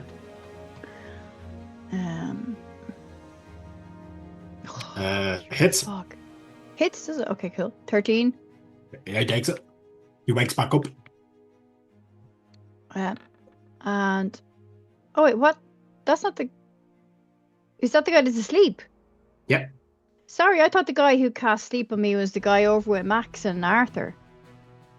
No, then oh, you're right, actually. Yeah, that's yeah. Unfortunately, I am gonna say Alara doesn't actually know which one of them was concentrating on the Okay, spell. well because if that's I knew he impossible was to know. asleep, I wouldn't hit him if I knew he was asleep. Sorry, I thought he was knocked over some other way. I thought he was just prone. No, Didn't realize no, that that's if that's grand. the case, yeah, Alara wouldn't have known. I will say if that's the case, though, unfortunately, the whole person is still active. Okay. Yeah. All right. How can I do my Right, wisdom save? So I do apologize. I'll allow you to keep I'll allow you to keep the potion down. okay, just- cool. You know, I'll be nice. One of these guys shattered the potion against you and it flowed into one of your wounds. That's what happened. Sweet. So it's a That- wisdom save, is it? It is, yeah. Sorry about that. That is entirely my You're fault alright. as a GM. No worries. You 14. save? Cool. Well, that's at the end of your turn, so you will now get to go next turn. Buddy, you're up. Yep. I'm just going to catch these two guys here behind Kiva with a moonbeam. And I don't know what they're like, so I'm going to give it. Is that oof. Boom beam, is that a 5 foot or a 10 foot? It's a 5 foot radius. I'll say you could drop it between the two of them, yeah. Like, I mean, the square doesn't really work, but you can do it, like, here. So it is. DC 15 Constitution con save. save? Yeah, or take 18 radiant damage, or half for save. Saves the first one. Fails the second one. So the first one bursts It's into a 9. radiant flame, but he's okay. The second one, however, dies. Nice. You do start to hear in the distance the sound of howling and shouting, as you have a feeling there may be more on the way. Brilliant. Okay. And then I will move to here. Yep. So, as the Fanatic's turn, it is. Yeah, it is. Give me one sec here. What is going on here? Where are my things? All right, here. You see, coming off in the distance, you see 2 more of these guys begin to make their way into the clearing you're in, alongside. Where are they going? Another 2 of these guys. You notice they have them chains. They drop the chains. As their turn to release the ghouls. So, well, not ghouls, I didn't rename them. I don't know what they're called yet. I'll figure that out because you'll probably see more of them. But up here, we're going to go with this guy here. Who is going to cast.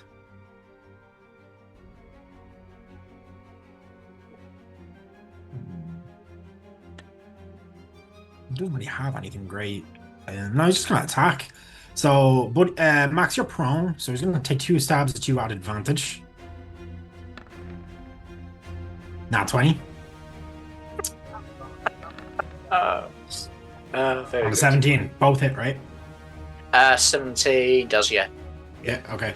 So, first hit, you take 5 points of piercing. It's not great. It's halved because you're raging. Second hit, you take 4 down to 2, so you take a total of 5 points altogether. Now, give me a D100 roll, please.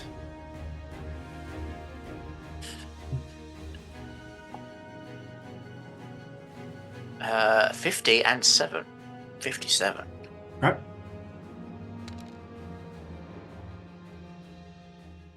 He takes the disarm action, so he's gonna contest his strength. Alright, his dex versus your strength, because his dex is attack thing. So, can you just give me a strength roll, please? You need to be at 10. Well, Yeah, you're fine. He kicks your hammer, but it doesn't go anywhere. shame he doesn't break his toe. Yeah. It is. Okay. Max, you're up next. I am going to stand up After movement, yep. and as I stand up, I'm going to bring my axe up and do 13. I believe it hits. Yep, meets a pizza. Crack him under the chin as I bring it up. Yep. Are you doing your bonus action to do the fire? Yes, indeed. So that's going to be 13 damage plus 2 for rage, plus 13 a plus- D8 for a fire boom blast bonus action thingy.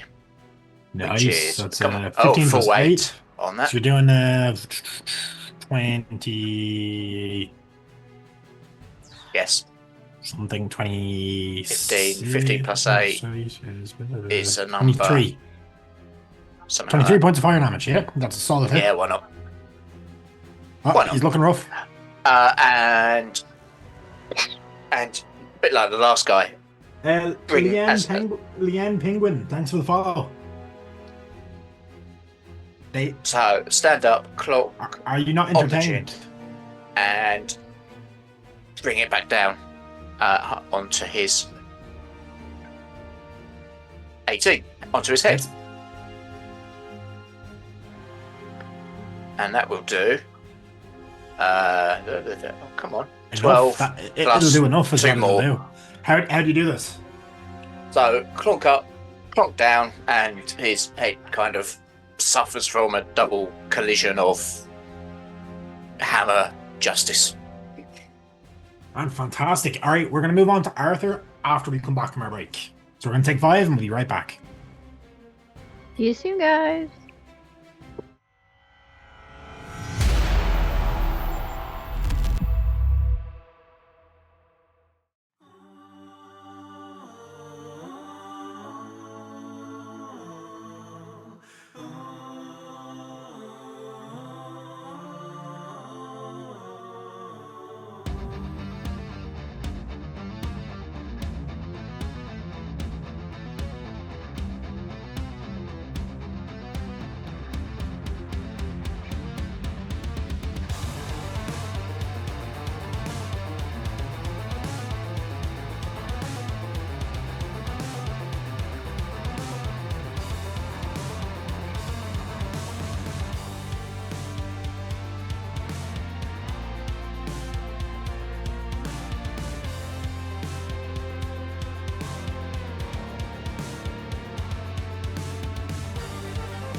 Is this thing on? Yeah, we're back. Hey, I'm Carrick. I'm your GM. As I discussed at the start of the stream, I have some advertisements of what we got going on to read out. So, first up, heads up, you can catch pretty much, not pretty much all, the entirety of our first foray into our podcasting scene anywhere you get your normal podcasts or our Patreon. There, No Silver Linings. It's called a Cthulhu podcast run by the amazing GM Mark Corrigan of Shunnock Games. It features, I think, 15 episodes of bone-chilling horror set in Silvermines, County Tipperary. It's a great listen. Look out for the Wilhelm scream that Dave, our Sufferone and Graven King GM, has hidden in there in his meticulous editing of that. As well as that, if you want to see the not sequel, but the next podcast that we started on, which is the return of the Violet Madness, a campaign set in the land of Custonia. Episode 25 is out on Patreon tomorrow, and episode 24 will be up on all other platforms. So do give that a check out. It's an awesome campaign. I strongly suggest you give it a listen. Speaking of the Patreon, you can receive, depending on the tier you choose, original monsters, magic items, and maps made by Kate here to use in your games each month. There's also an opportunity to get early access to the podcast, as I mentioned, discounts on select items at Drive-Thru RPG, which includes the adventure guide for No Silver Linings. I believe one of our members of the community, Cormac there, I don't know if he's in chat, he's running that at the moment for some of his players, and he's been posting updates into the What Are You Running channel. They seem to be having a blast with it, so I do strongly recommend it if you're a fan of Call of Cthulhu and Irish kind of historical settings. As well as that, you'll also get discounts on commissions from Kate here, though you do have to prove you're a member, so don't be telling porky pies. And Lishang Avi, who does the art for the Patreon in the sense of all the banners and stuff there. In that regard, she does some pretty awesome stuff. She also plays in a band called My Son the Hurricane, which our GM for the normal Thursday games, Craig, is also a trombonist in. So give them a listen if you are into that. I don't even know how to describe them as a genre, to be honest, but that, like, They're cool. They're cool is all I can really say. They're really good. If you don't have the coin to spare to pledge, though, fear not. You can still give our Patreon a follow and get some free magic items and monsters for your trouble, and a few maps. There are actually quite a lot of maps at this stage. Pretty much every map Dave uses in a one-shot at some point will end up on there, and I do think some have either recently dropped or are due to drop recently from the convention run by our friends at D&D Era there over in Charleville Castle. So there's some pretty awesome stuff there. A really cool barrow. So, as well as this, what's coming up this week? Unfortunately, not a huge amount. We're taking a bit of a slow week here, as real life has gotten in the way of a few of our adventures this week. Well, but there might be something happening, possibly. Somebody's thinking about doing something, but hopefully we can get something going. There is a potential something happening on Sunday. I assume a one-shot, although we shouldn't say the word one-shot. We should really start calling them short stories or something, because we never stick to one. We can't even finish a campaign that is supposed to have a finale during the finale. We have to go to an episode 2. So yeah, there might be something around by, I believe, GM Dave on Sunday. No promises. We do need to get that sorted out and hopefully have enough players available to do so. But stick tuned, you might get something. Always worth checking on our socials as well as our Discord. Our Discord is probably the best way to keep up to date with what we are doing. We tend to chat in there a lot. We'll tell people if you want to get in on a game, that is the only real way to do it, other than knowing us personally, is by hopping in our Discord. There's a form you can fill out there for consideration as players. They'll get you in an off-stream game, see how you do, and then get you on stream. That's the general pathway to playing with us if you are so inclined. And there's the link posted in chat as we speak. Although next week, for definite, I believe, we do have our Against the Crimson Queen, our alternate rival Tuesday stream on the opposite Tuesday, run by GM Ben. So our Shadow Dark game, Against the Crimson Queen, continues on Tuesday, November 18th. On the journey to Tired, the party passed through the mountains, aiding an injured explorer, avoiding a hungry horned giant, and fighting off a nocturnal attack of flock of dire vultures. Next up, the Ashwood. Now, knowing this party, I'm struggling to believe they aided an injured explorer, because usually they kill innocent mole folk and play bowling with the heads of desecrated corpses. So I'm interested to see, did they help him or did they put him out of his misery? I didn't catch the last session, but give that a watch. Ben's a great GM and that game is quite entertaining. There's also 2 new players to the stream on that there, so we'd love to show them the support and give them a big EC welcome from ourselves. In the meantime, though, if you are looking for content to consume from us during our bit of a quieter week, we have now fully finished our second campaign to actually reach its conclusion here on the EC. The amazing Horizons Hollow Daggerheart campaign, written by and created by and GM'd by the amazing Wayne Talbot, is now up in its entirety on our YouTube. Wayne is a long-term friend of the channel, and we just had to get him on to do this when he expressed an interest, and it is, in my opinion, one of the most fun pieces of TTRPG content I've ever taken part in, and I can strongly recommend that to anyone who wants to get a feel for what Daggerheart is like as a system. We were a bit ropey with the rules at the start as we were using beta rules, and then moved on to the actual official release of the rules as that came out.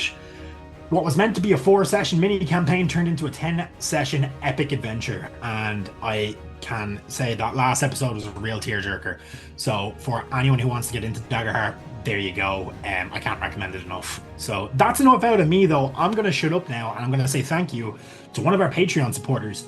The thank you goes to Phonosaurus, a long-time supporter and friend of the channel, scales in the Software Own Saga, and a few characters in the occasional one-shot every now and again. Phona has been with us since pretty much, since day one of the EC, and a while before that in our previous forms. So, big massive thank you, Phona. Thanks for the support. We'd love to see you around the Discord and everything, and on stream, and can't wait to get back into telling stories with you.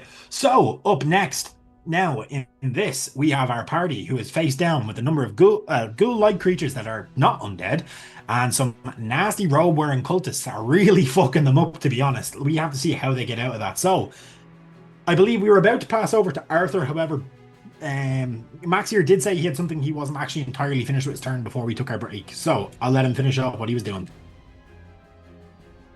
I think we need to get to the boat and get the fuck out of it. And is that it for your turn? Or are you That's moving, or? Okay, yeah, cool. Okay.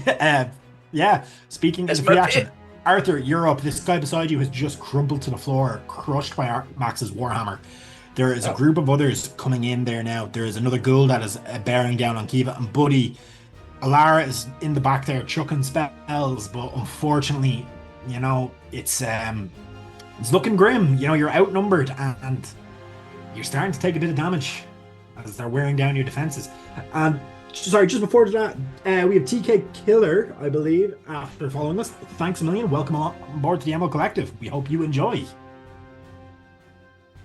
Coolio. I'm going to run to here. I'm going to stab this man. Yep, you roll to hit. Yeah. I believe you get your fancy footwork, don't you? Yeah, I should, because there's no other thing but... There's another ally within 5 feet. There's no creature within 5 feet of me. Oh, right, yeah. Other creature, yeah. So 19 that's 19. Hits. Okay, let's switch on my sneak attack. Sneaky. Solid hit for 21 points of piercing damage. What does it look like as you deal 21 points of damage to this guy? I think I'm literally just like running, get the sword out, and just stab right into him. Yeah. So you kind of bull through efficiently as possible. Yeah. You kind of put the sword up before you get to him, and you just use your momentum to drive it in. Yeah, it works. You cleave through his body there. That glowing rapier that you have, it's the moon touched. Kind of that. It was kind of a reddish glow, kind of like a lightsaber poking out of the back of him as his blood kind of sprays, staining this lovely little pond that has a few frogs hopping about in it red. Is he still standing? Oh, he is, yeah. Oh, okay. I will say these guys don't all have the same amount of HP. I did actually roll for this to make this a bit more of a dynamic encounter. Cool. Okay. There is nothing else I can really do. So I'm just could disengage and run away. Yes, but that would be perfectly on brand. Perfect. No, I never did that. I don't think I have actually. No, you haven't. So I'm going to dash slightly to move to here, just so that Kiva can get advantage. Yeah. That's grand. Yeah, you get that. The next up are the boys, the fellas that look like ghouls but aren't ghouls. First one is the one that is up by Kiva. Kiva, it's going to go for you. It's going to make a bite at you. It's a nat 1, so can I get a D100 off you, please? You can, of course. D100. It's 100! Woo! Right. And that's not going to be good. You lose your footing while attacking and slam your head into the ground. You fall prone, take 3d6 damage, and become unconscious for 1 minute until you receive damage from any source. So yeah, Kiva, as it goes for you, it wasn't expecting you to kind of start moving again as you've previously been paralyzed. So you kind of, as you regain your movement, you kind of stumble forward a bit as you're in mid-movement when you got hit with this spell. And it just topples forward, smashes its head off a rock here. That's at the edge of the pond. And let me see how much points of damage it takes. Probably enough to kill it. Yeah, more than enough to kill it. So as it falls, you hear a sickening crunch as his head just kind of lands on the side of the rock. And he sloughs off into this pond here. Dead as a doorknob. Again. That's that one's turn. Yeah. Oh no, it was never dead in the first place. These aren't undead. They're peoples. I just didn't rename or redo a token because I was lazy. So next up are these two are going to go. And they're going to charge in. Arthur, one is going. Actually, Arthur, they're both going for you. Right. That's what I want to hear. I'm going to go here. And that one's going to go 5, 10, 15, 20, 25, Okay. 30 to here to get flanking. Oh shit, they're actually somewhat intelligent. That's not good. They're not very, but they're taking orders. 23 to hit with the claws. Yeah. 8 points of slashing. Can I get a DC 10 con save, please? Oh, I forgot about this bit. Yeah. Concept. As their claws, which are these, like, they're a human's hand that is encased in metal. You meet to beat it, so you're lucky. They're human hands that are seemingly encased in melted metal almost and sharpened, and they drip with this kind of greenish liquid. As it splashes into your arm, it cuts through your armor, cuts through your flesh, but it's more of a graze. It doesn't really draw blood, but it hurts and it burns like fuck as this fluid gets in there. You feel the muscle in your arm contract and tighten up, but then it loosens again as the poison, whatever this is, just doesn't take effect and hold. Cool. Next up is the one on the other side, which has advantage on this attack. It's also going to go at you with the claws. 22. Yeah. 7 slashing. Can I get another con save, please? Yep, you're fine. Same again. This one does a similar amount of damage on the other arm. You feel the same effect. It's like you got an electric shock almost, and your muscles just contract. It's quite painful, but they release. You're all right. On that last, I'm going to do reaction on the last guy there. Unfortunately, you've already burnt both spell slots. You did try to cast a spell, and the slot was burnt. Oh, He's was a petty slot bitch. burnt? He's a petty Okay. bitch. Yeah. Fuck him. God, he's a prick. Okay, then yeah, no, I won't do that. Yeah, unfortunately, yeah, Azog does not like you right now. But I said I'd do his job for him. Yeah. Yeah, so that is it for their turns. Alara is up next. She's going to do a thing, maybe. Maybe she'll save the day. The guy is still sleeping, so she'll leave him be. Just going to lash out with a Tasha's Mind Whip on this guy, the one that's just after hitting you. Does it hit multiple targets? No, one creature. So yeah, the one that's right behind you, Arthur, is going to need to make an intelligence save. They're terrible at these. 9. So he's going to take 3d6 psychic damage, and it can't take a reaction until the end of its next turn, and it must choose whether it gets a move, an action, or a bonus action. So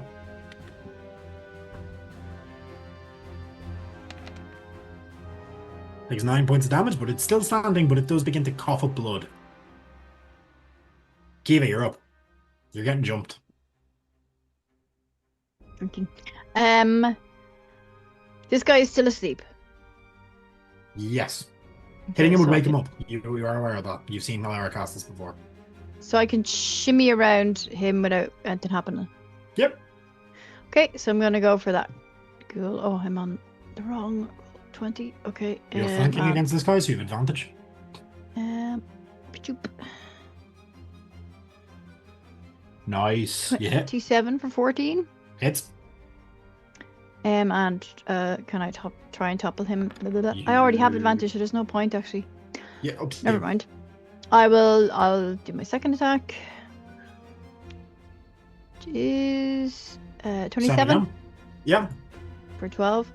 How do you want to do this? Basically she's gonna hit Merglaive, but kind of it's gonna get stuck in his head.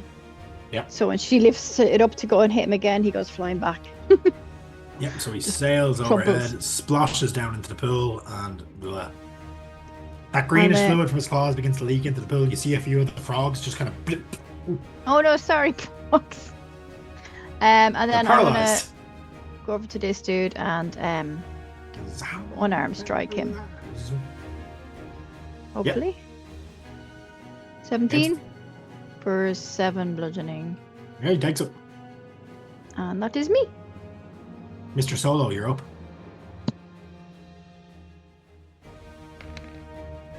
You're muted. I wasn't aware I cast silence on you. Many have tried. Gonna move to here and bonus action move my moonbeam onto this guy directly south of me. Yeah, it's a con save, isn't it? It's con save and it is at level 3, so let's see what we can get. So it'll be 4 fails. 15 damage. 15 Yeah, you'll take radiant, if it makes any difference. And then I will move another little bit to here. Keep myself kind of safe. Yeah, can you give me a wisdom saving throw, please? A wisdom saving throw. Yes. Certainly. 12. Fails, you are held. So I'm- you're paralyzed. Let me just. Okay. 5, 10, 15, 20. And he's going to do the same again to Arthur. Old person. Sorry, is that wisdom saving throw? It is, yeah. DC 14. You could use a boon on that, by the way, buddy, if you wanted, if you have one. I do have one actually. Yeah, if you want to throw it. Let's see. Chat, just a reminder, you can give 3,000 channel points to gift a boon, which is essentially the effect of a guidance or bless spell. As well as that, you can give 100 bits to do a D4 healing, and gifting a sub grants inspiration to a player of your choice, or if they're full, into a pot of inspiration they can use. Buddy, you actually save. Arthur, unfortunately, unless you want to use an inspo if you have one.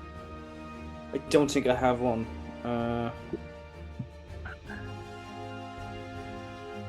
Can't see if I. No, I don't think I have one. So Unfortunately, you are paralyzed. I'll give this guy a saving throw to see if he wakes up.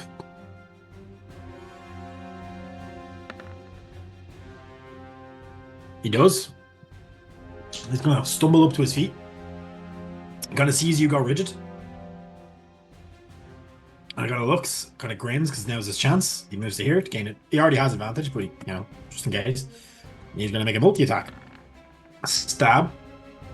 22 hits. Yep. 6 points piercing because the D4 is doubled. Cool. Stab again. 14. 14 does not hit. Okay, do I have a boon? I do. You prick. Listen, No mercy.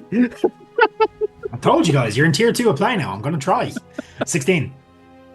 Yeah, that hits. Yep. That's a good Okay. thing I have my backup plan. That counter plan. is... fuck, that's only 4. So taking the 4 points of piercing. Now, can I get 2 con saves off yourself, please? Yeah. Some of these guys have poisoned weapons. 17 Meets it. No, not meets it, beats it. You're over it. Yeah. and 11. 11 fails. Unfortunately, you feel this kind of searing pain through your side, and you're going to take an additional 2d6 points of damage. Not doubled, as it's not. While yes, the actual knife is a crit, poison, I don't see people get any advantage of being paralyzed, so I'm not going to be mean. Yeah. You're going to take 3 more points of damage. Poison damage, to be specific. Cool.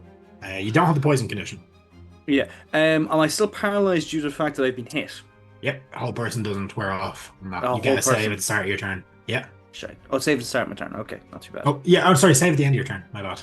Okay, not great. Anyone else have a go? He's cast a spell. He's cast a spell. He's hit you. Dead. The one there's dead. Yep. So Max, you're up. Hey, what do I say about getting in the fucking boat? Gonna run up to this not ghoul human. As I say that, and I'm gonna swing for him with my big hammer. Yep. Because that's a thing I do. 22. Is it this guy or him? Yes. Yep, hits. Is it that guy? Sure. Yeah, just fuck it. Yeah, let's go for that guy. So 9 plus 2. Yeah, he's still standing. And there's a rage plus a d8 for the fire stuff that I can do, which is a full 8. So 8 fire on top of that. Yeah, it's still looking good. Second swing. I'll add this one looks a bit beefier than the others. Okay. Second swing, I'm gonna swing against the guy that's up here. He's still alive, isn't he? Yeah, he is. How's he looking? Is he? He's pretty much untouched. He fell asleep and nobody hit him. Oh, okay. Well, I'm gonna touch him. Wait. 16. Actually, he cast shield. He's an arsehole. Yep. You can roll anytime we've hit them. You've rolled too high for the 5 to make a difference, but you know. Yeah. That's it. All right, yeah. That's it for your turn. Yes, And next up that is is Mr. Paralyzed. Can I get a wisdom saving throw at the top of your turn? Need a 14. Yes, you can. Fantastic 4. Wisdom saving throw to No, unfortunately, you just feel your muscles tighten up even further as you just cannot move. And this poison, you can feel it flowing through your body. It hurts. Your muscles are screaming at you. Great. Next was the ghoul, and not the ghoul, the not ghoul guy. I should have changed their names. See, no wisdom for making deals, this Kate and Ja. Yes. Pretty much. He's gonna make a bite at you. Is he? There's advantage 17. Yeah, that hits. Yeah, okay, I'll just roll this manually so I don't have to do the maths. 4d6 plus 2. Ah, come on. Why is it typing in my commander? That's not what I wanted it to do.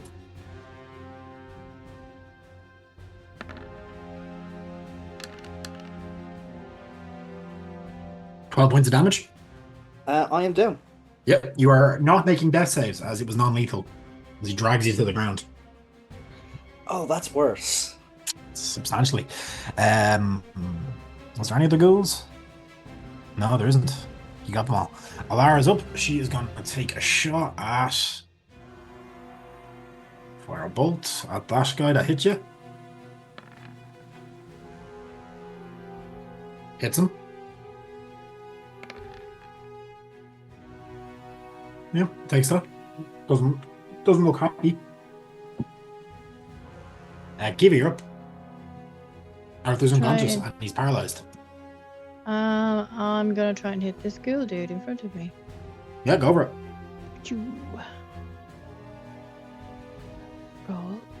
Miss. 10. Boon. Would that boon help? Hello? The boon, you need a 4, sorry. Fuck it, I'll give it a try. Fucking Dave one. wants- Why is it Dave- me around? Miss, yeah. Dave wants you to keep somebody alive. Apparently. Okay. I will try out my second hit. Yep. 27 It's- that time. Makes up for it, yeah. 13 points of damage.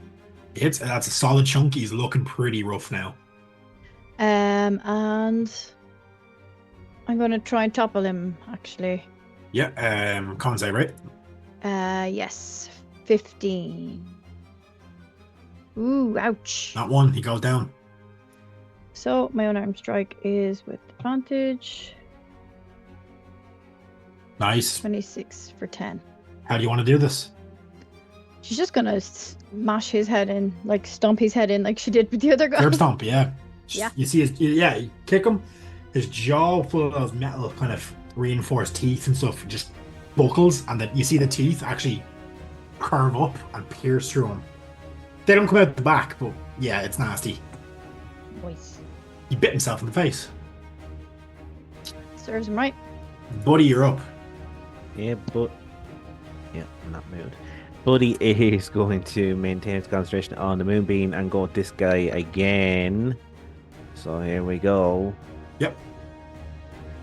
He is annoyed. He was having a nice supper and it just got so DC 15 Constitution. Oh or yeah, by the way, you're potting the fire whenever you had your leftovers for breakfast in the morning, spilled everywhere. So con save 15 or 13 radiant damage. It was an 18. Yeah, half damage, so This will take 7. 8. And Buddy's going to go 5, 10, 15, 20, 25, 30. He's going to move to here. Yep. Okay, this one's concentrating on whole person. So yeah, he's going to go 5, 10. Oh, does he need a con save after taking damage then? He does actually, yeah.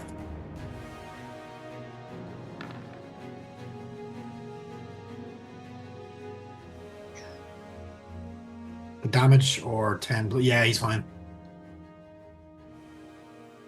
The damage is less than 10, and yeah, so that's grand. Oh, it was less than 10. Fuck, sorry. Is that concentration? It's not. Yeah, it's not. But he's not going to use that, actually. What he's going to do.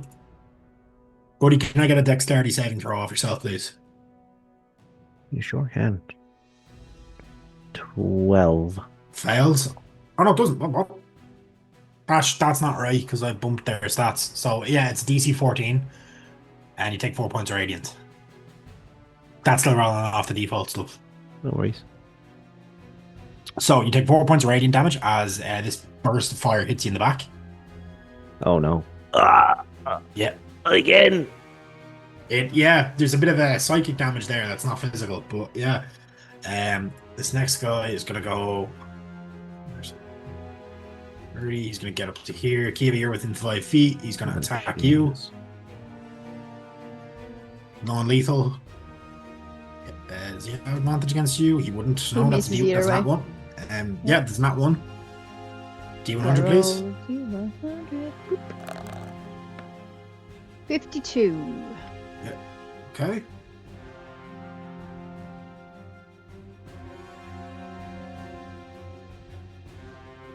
Loses his grip as he attacks. DC 10 dex check.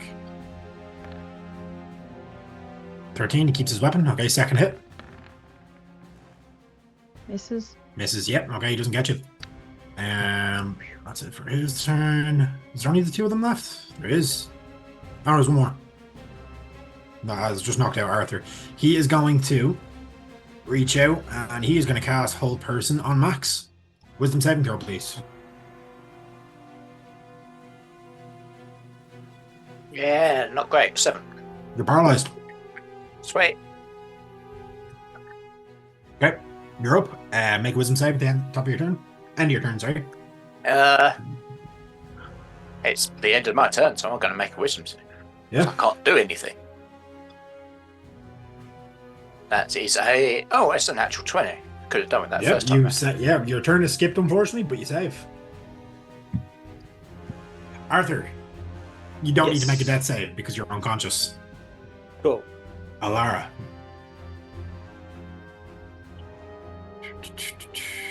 What's this do?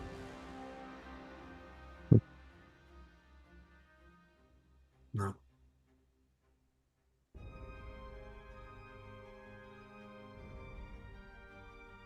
Ray of Frost on the guy that just paralyzed Max. 15 hits.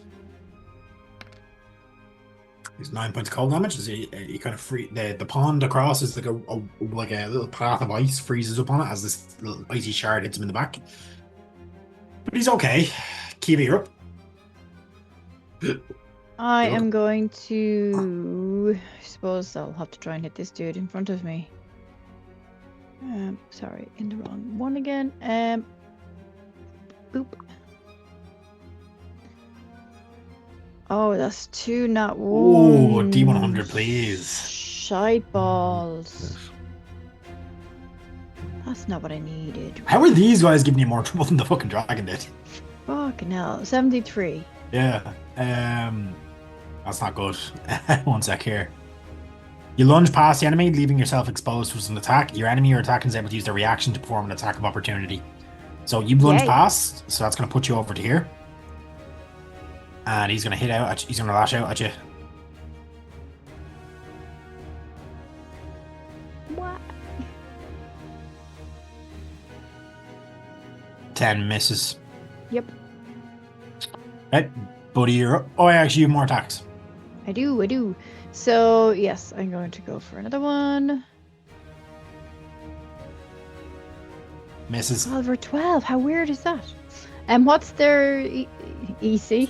What 13. is their DC? 30. So, I'm going to use my other boon. Yep. Now, this guy's Well, looking untouched. I will advise you there. So, if Yep. 1, so I just got it. What is it with me rolling ones? 13 points of damage, yeah, that he'll take that. And the stunning strike thing. Let me remember how. Yeah, that's a con save. Con save of. I've written it down so I wouldn't remember. 15? 14. 14. 14, okay. Ah, Pizza. God damn it. Buddy, you're up. Um, Oh, no, you Sorry, uh, yeah, I sorry. took my unarmed strike as well, please. Yeah, sorry, I forgot that wasn't the Or- bonus action. Oh no, I can't use 2 key points, can I? At the same. You can? If I was to move away. Oh, you can't use two key actions in the same. Yeah, your unarmed strike takes your bonus Yeah. action, so you can't step at the wind. Cool. Oh, so then I will just unarmed strike him. 23 for 10. He takes it, he's still standing, but he's not looking happy. Good. Buddy Solo, you're up. Yeah, so bonus action, and going to move the moonbeam to just catch this guy here above Arthur Yep. and give him a blast. Where are you? Let's hope it just nicks him nicely. Finishes him. Hardly. It's not going to finish him, but he'll take the full 13. Nice. And then, so that was my bonus action. Yep. I'm going to move 5, 10, 15, 20 to here. And I'm going to use my healer starting feat. Okay. Oh, he's unconscious. Yeah, and along with my herbalism kit just for flavor, because he's a druid, I'm going to do 1d6 plus 4 hit points to Arthur. Do you need to make a check for that? No. No, medicine? Okay, usually they require a medicine check unless that's not the feat. Oh, the feat doesn't. Yeah, that's grand, Arthur. You will get that. There, you're still prone, however. So 2 plus 4, 6 hit points. 6 Yeah. hit points. That is better than nothing. Thank you. You're very welcome. And that's it for me. Okay. Fanatics are back up. This one's concentrating. Well, was concentrating on a whole person. He's going to use his last spell slot to do it again. He's gonna go to the hole. Buddy, you've been a problem. So he's going to use his last spell slot to whole person you. Which guy is this now? This one. Which one? Oh, that one. Oh, fuck him. Sorry. They all have one more left. So. So can I get a wisdom save, please? DC, Oh yeah, sorry. I'm DC getting wrapped up in the 14. one of this. Wisdom save. Come on. Oh, you are paralyzed. Do you know what? I got inspiration earlier. I'm going to use it because I think You we're have a might be in trouble. boon as well. No, I used it up. It's on your thing still. No, I definitely did. No, use you it, did. yeah. You got another one from Dave, but you don't have inspiration. Oh, you got one I from do. I got one from Harry. Carragher. Yes. I'll use You the do? Yeah. inspiration. I think here. Let's see. You also have a boon. 22. You save, yeah. You feel like you start to paralyze, but something just. These people have your wife and kid. You are not letting them beat you, Damn right, I'm not. and you just your like mental fortitude just flares, and the spell shatters against you. And this guy's left kind of dumbfounded because he thought he had you. That's his action. He's going to move 5, 10, 15, 20, 25. Get in there. Give this guy flanking. This guy is going to He's going to go for Arthur again. He's prone, so he's going to get the advantage. 23. Yes. Con save. Cool. Hey, I'm Poison still. daggers. Oh no. Okay, I might go back down. He has He has a multi attack as well. So Oh, for fuck's sake. Believe in yourself. That's a 12. fortunately fails. You're going to take another D6 worth of poison, which is less than you used 6 previously, as you used up some of the poison. But you take a total of 10 points of damage on that attack. Are you still up? No. Nope. You're unfortunately knocked back unconscious, buddy. He's going to turn his attention to you. Oh, 14 hit you. 14 does hit. Yep, you're going to take 6 piercing. Can I get a DC 14 con save off you, please? Con save. Yep. 19. You save. You don't take any additional damage. That is his turn. Yeah. Well, actually, bonus action, spiritual weapon. What? Please tell me that's not. What is that?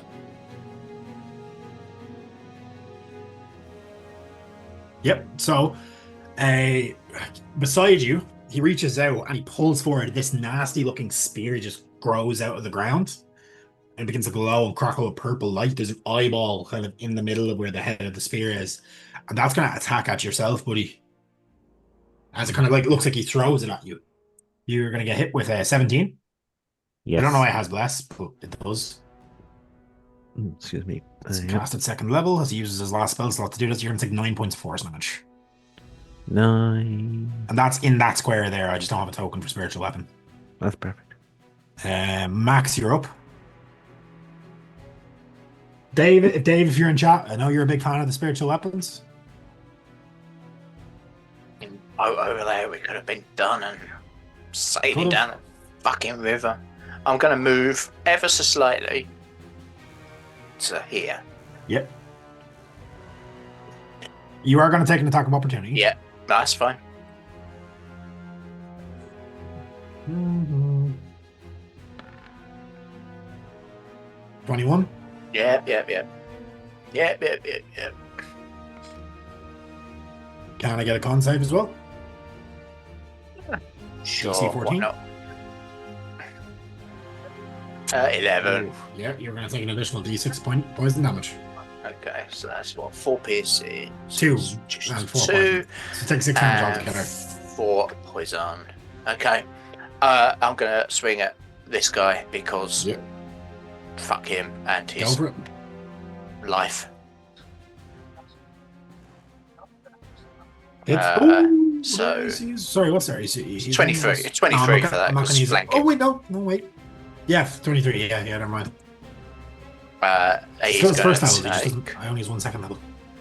take 7, so 9 total Yeah, he's still standing. bludgeoning, plus a 5 fire, Still standing. and second hit. Look. Second swing Hits. is a 23, and he will take 9. so another 9. He is bludgeoning. just barely holding on. Oh, he needs to just fuck off and die. Yeah. And that's kind of all I can really do. Arthur, you're still out I unconscious. can actually. I keep forgetting. I could push these guys as well with my push feature, but You could, but you'd be pushing him into Kiva, which would knock Kiva. yeah, I know, which is kind of pointless. So Yeah, it's kind of for when you're I near think an that's edge or just something. I think that's just like a shove type thing. It doesn't do anything other than move them. Hang on. Yeah, let me it kind of gets. Yeah, it lets you get away, so you can shove them, so you're not within 5 feet Push. to disengage. Up You to don't need 10 to feet disengage. straight away. Yeah. Yeah. So it doesn't So do you don't anything need to- like knock so them you don't prone need to or do- anything. So Yeah, so you don't need to disengage, or you can knock them off Yeah. things. Arthur, what is going through your mind as you're unconscious here? Let's see. He's probably thinking back to all the times where life was a lot easier, where all I had to do was be the rich playboy, and how empty his life felt, but at least it was safe. Yep. Okay. Yeah, you have those thoughts, and that's pretty much it, because you're not making death saves, as these guys are not Yeah. trying to kill you, seemingly, which is honestly probably scarier. Hey, Sparkles Mandy, welcome in on the stream watch streak. Thank you for the support. The ghouls would be next, but they're all deaded. Alara is up, and she is gonna do a thing. I thought she had Fireball, but she doesn't, so she's not gonna cast that. Gonna Mind Whip. The one that is fighting Max and Kiva, so he's gonna make DC 14 int save. That's deck save, sorry, wrong thing.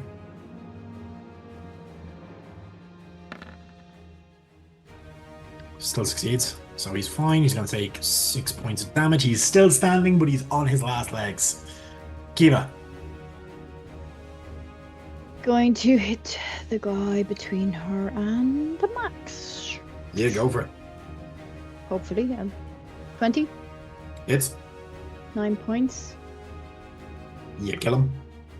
Sweet. She's literally just going to kill him, not even pay him any fucking heed at all, and go over to this fucker. Straight away. Yep. She is going to try and hit him. Shield. 13. Uses last first level. That misses. Bastard.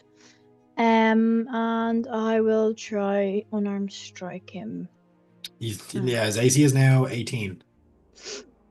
Damn Unfortunately, it. that misses. Yeah, you go to punch, and there's like, you thought you just kind of missed with your glaive because it felt like it kind of slipped off the air around him. But as you swing in to punch, your fist cracks against something solid, and you can't see it, but it fucking hurts your hand. Didn't quite realize how high his AC would be. I probably should have taken a potion. Somebody Yeah. save me. Well, his AC is normally 13, but the shield spell until the start of his next Yeah. turn, it's 18. So, buddy, you're up. Yeah, I'm going to. So again, the guy above Arthur, concentrating again on the moonbeam. The water is reflecting the pool. Did you make a concentration save when I hit you with the daggers and the thing? I didn't. Let's see what Okay, happens. so Is that we're the gonna cheat? need, what was it? 9 force. How many points of damage on that turn? Yeah, I need 3 con saves from you. Okay. 17. Yep. Oh, actually, I have advantage on this because of You do? Warcaster. yes. Ooh, could be 13 Just don't roll below a 9. and 18. You're lucky, yeah. Your concentration is up. Oh, yeah. It's just an extra bit of cloud parts in the sky, and a little bit of moon comes down onto the pool and reflects up, gives it a little bit of extra blast. Let's see what happens. Yeah. Let's see. He's gonna make his con save. These two guys that are fighting now still look fairly okay, I will say, though. They're not looking rough. Oh, nice. It'll Oh, be it's a bit of 27 if he doesn't save. We'll take it. Yes. Yeah, now he's looking rough. Now, that was my bonus action. Yeah. And in action, I'm going to swing my great club at him. I can do that, can't I? Yeah, you can. No. Misses. That's yeah. Worth a shot, though. Yeah, it is always worth, action economy, you may as well use it. They're going to go next. First up, this one here. Going to cast Spiritual Weapon as well. So a second Spiritual Weapon is going to form here. Oh, the dark demand. This is bonus action. That's going to attack. This one's going at Kiva. Some misses. 11 misses. Okay, and then the other one's going to use its Spiritual Weapon on you, buddy. Oh. 4. Yeah. Is that advantage? So it's a 16. It's yep. Yeah, I don't know why it's getting blessed. I don't have anything toggled on its sheet, but it just seems to be getting it. And then he's going to attack with his daggers. The other guy hasn't finished his turn. I'm just kind of doing them both at once. So that's this one. It's a 10. No, 10 is a no. It's 21. That is It's the yes. me. Oh, sorry, they against both Buddy. on. All right. Okay, No, this is sorry. the same guy. This is the guy that's fighting Buddy. I'm going to have the other guy against you go now in a second. No, That's no 4 worries, yeah. piercing. I'm going to get a 4 DC 13 con save. 3. Con save. Here we go. Yep. Fails. Mm. Yep. You're going to take 1d6. You're going to take 3 points of poison damage. No. The other one is going to... Kiva, you're lowest, so he's going to go at you. You're harder to hit, though. Misses. Misses. Oh, what I need. Hits. Hits. This guy hasn't actually hit anyone with his poison damage, so it'll do the maximum amount on the first one. Can I get a DC 13 con save?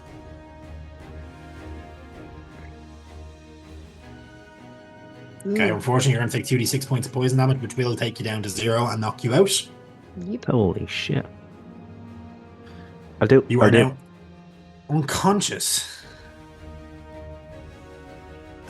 And Max, you are now up.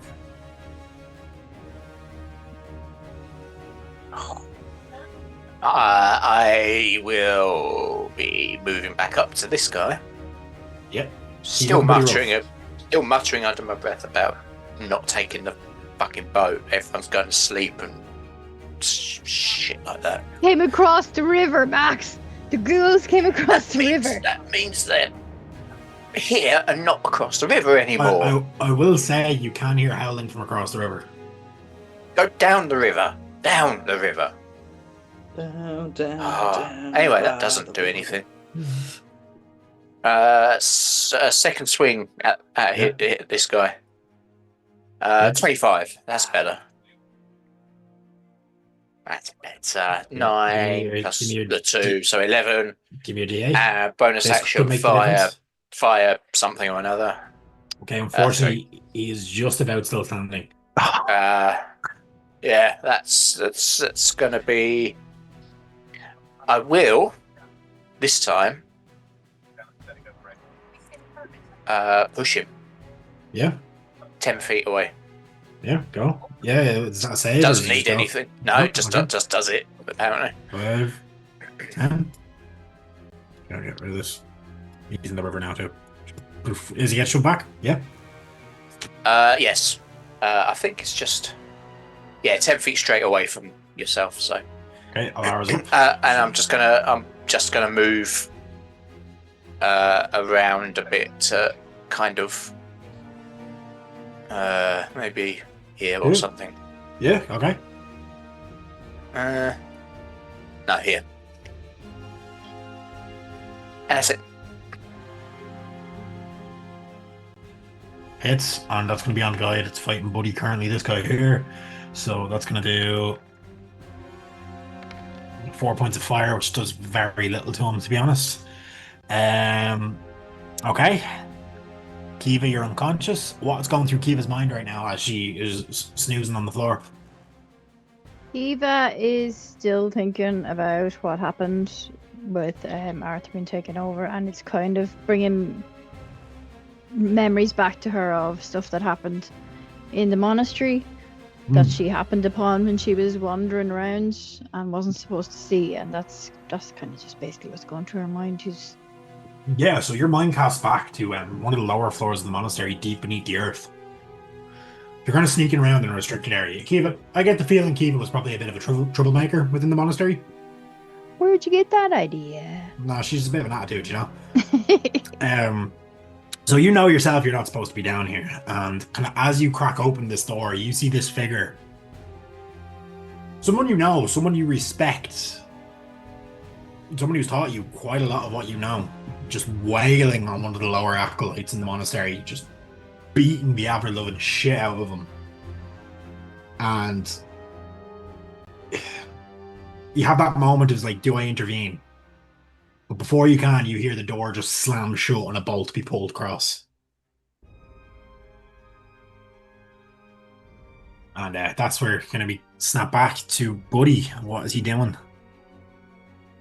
Buddy is looking left and he's looking right.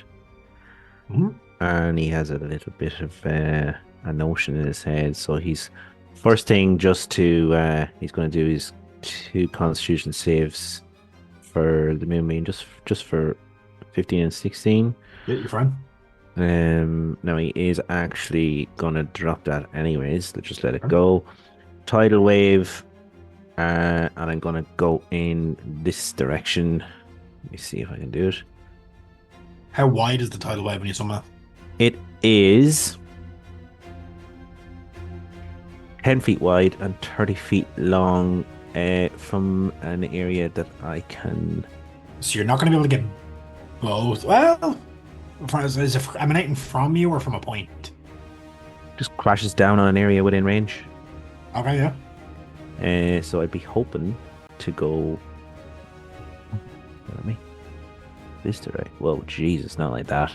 But from south to north, if you get me. So kind of like that. Yeah. Well, yeah. In that area there. Only, yeah. Yeah, So, okay. here we go. Tidal wave, and they do get a dex saving throw or half damage if they save, they're not knocked prone. So save. It's not a save. Okay. So the one here that's been hurrying you, he's gonna die. Yes. He's swept away. Your tent and your camp is absolutely destroyed, by the way, by this. So he is deaded and washed away somewhere. The other one saves. He's going to take half damage, which is 12. He's looking a bit beat up, but he's still on his feet. Omens. He's going to go next, if that's it for you. It is it for me. Okay, so he's going to look between you and Max. These are both looking equally rough. The spiritual weapon's going to go for you.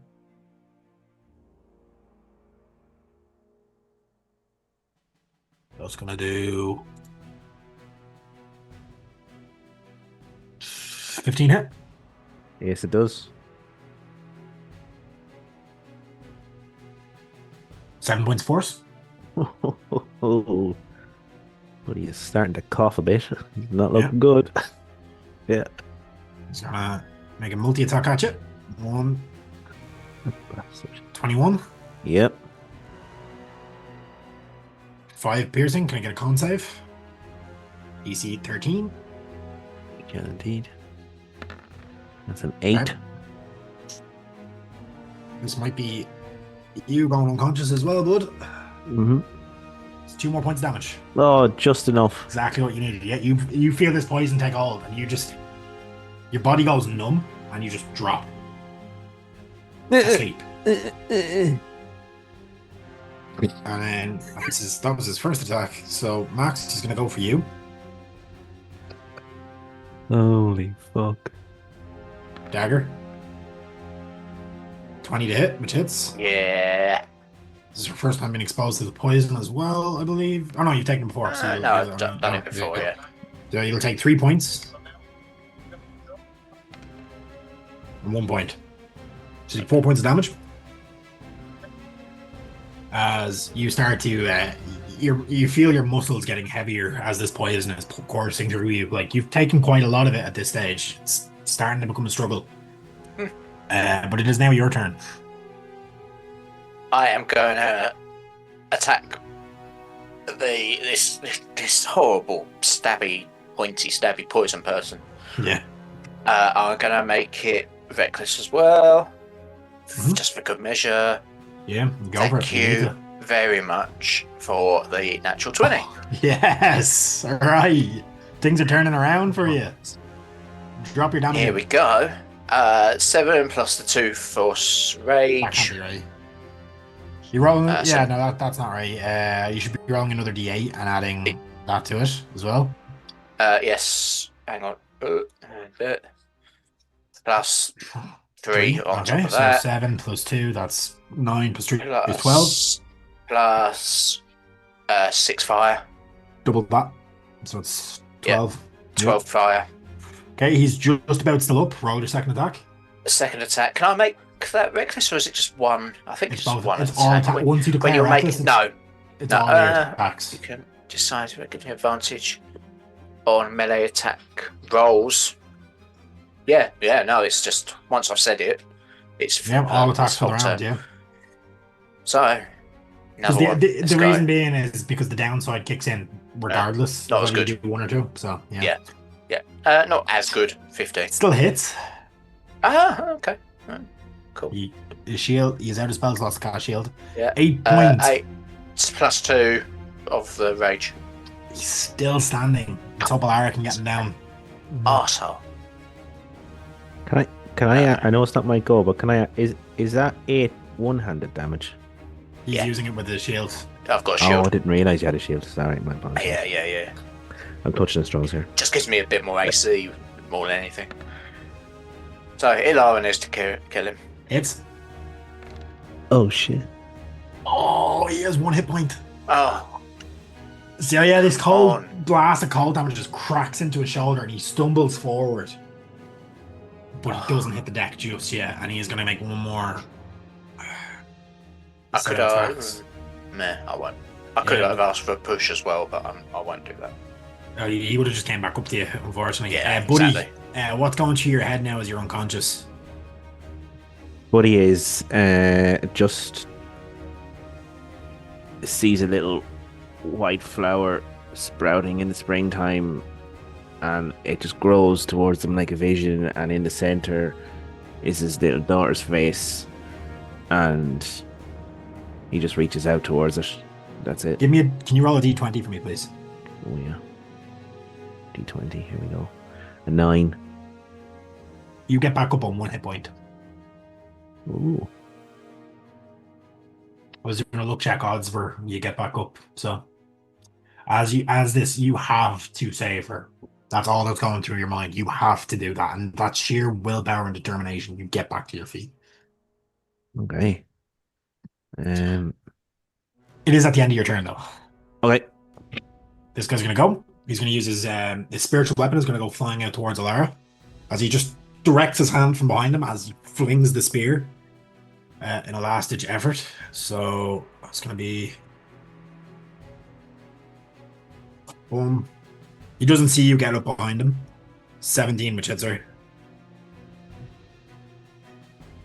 Takes 7 points of force damage, which is a solid chunk out of her hit points, but she's okay. She stayed far enough away to not take much damage. Then he's going to unload on you, Max. He's going to try to get you down. As he doesn't see Buddy standing behind him. Nat 20. What a bastard. Good now. This could be very bad. Yeah.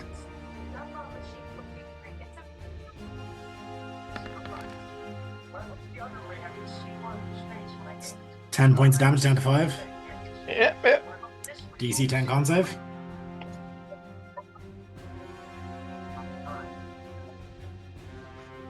You save. Okay.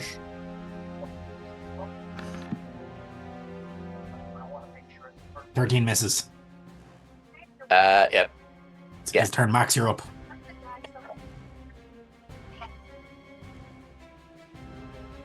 Okay.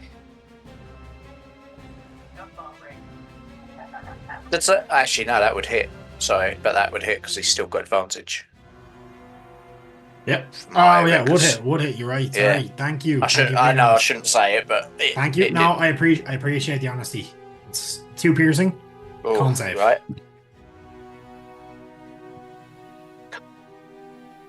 All right, 21.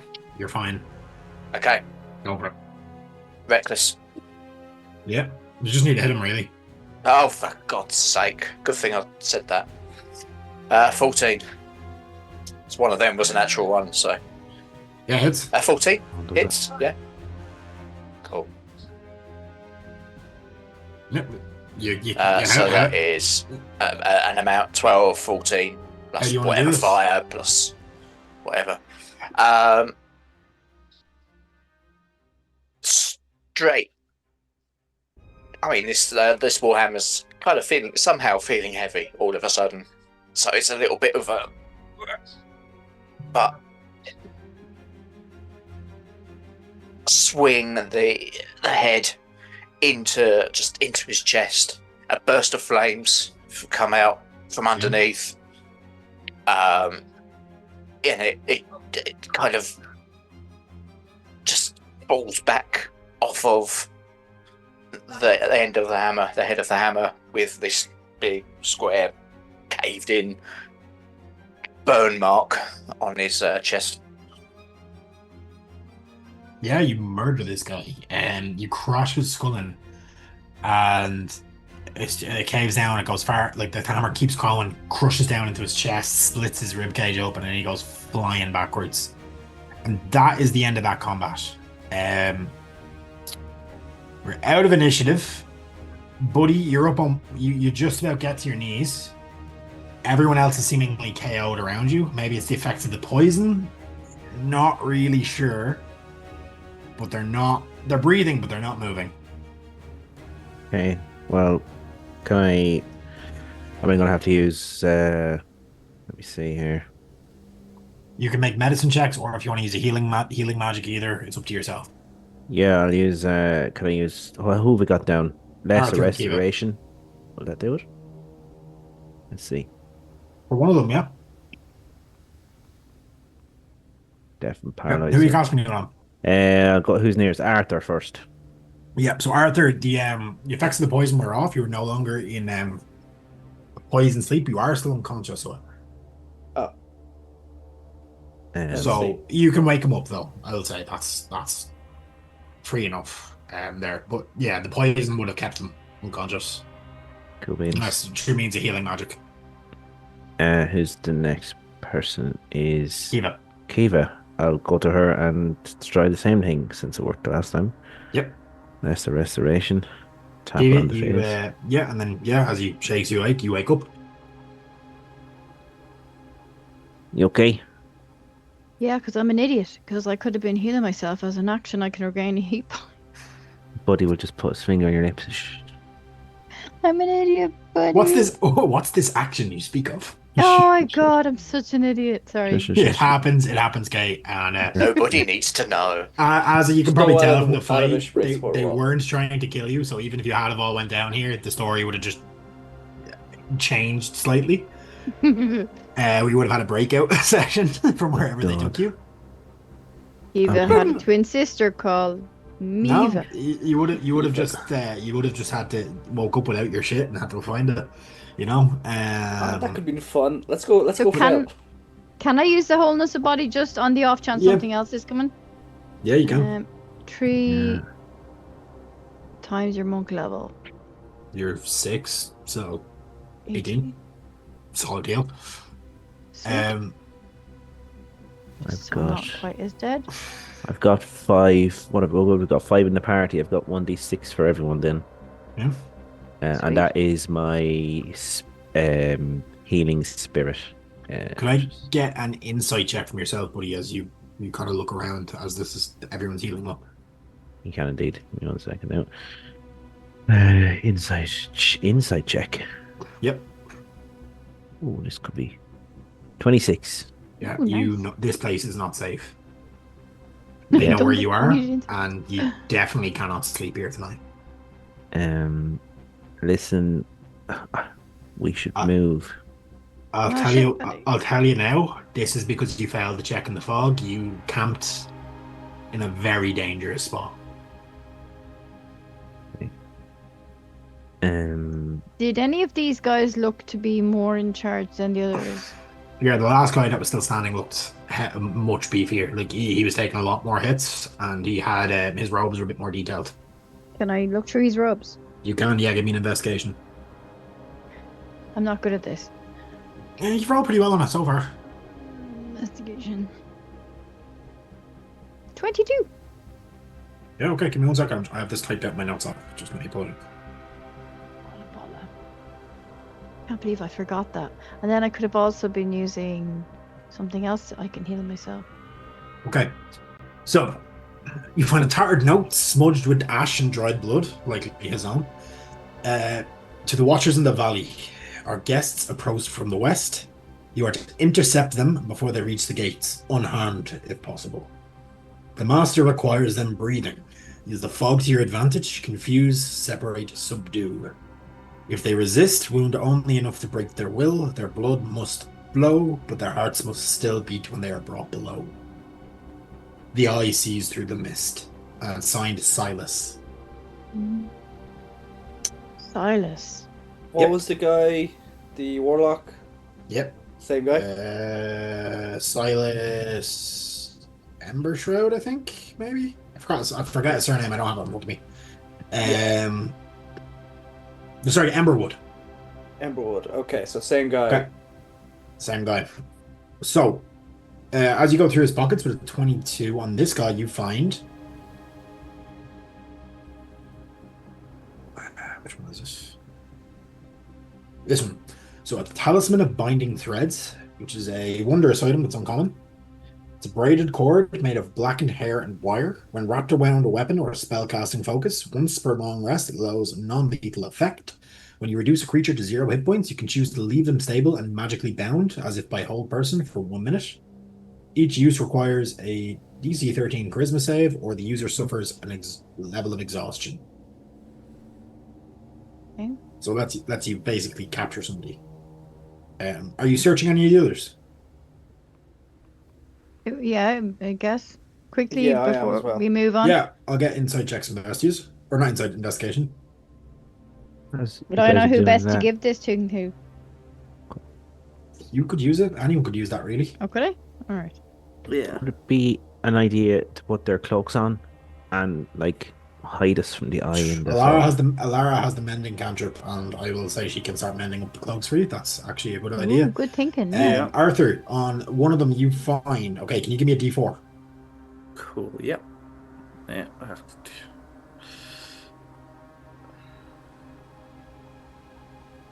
What'd you get? Oh, where's that? Oh, It was cocked on screen. What? I don't. 4. Where'd you get a 6 on a D4? I don't know. What the fuck? Yeah, okay, so we'll go with the 4, because that's the max you could get. You find a... How the fuck did I do that? All those macros. Went to the dice roller. Yeah. Oh, exploding dice. I accidentally pressed exploding dice. Okay, that's fine. Ah, that would do that, yeah. You find a pouch of 16 gold coins. Okay, cool. In the pouch, you find a glass vial that is currently filled with like a foggy liquid that is currently swirling violently.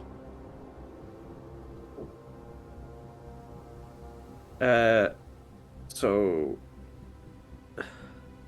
If you want to give me an Arcana check, you actually might know what this is, because this is something that is manufactured and sold.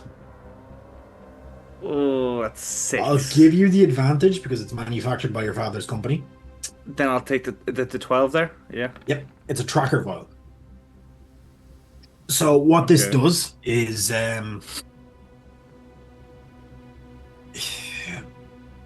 it can be used to identify when people with hostile intentions towards you are within 500 feet.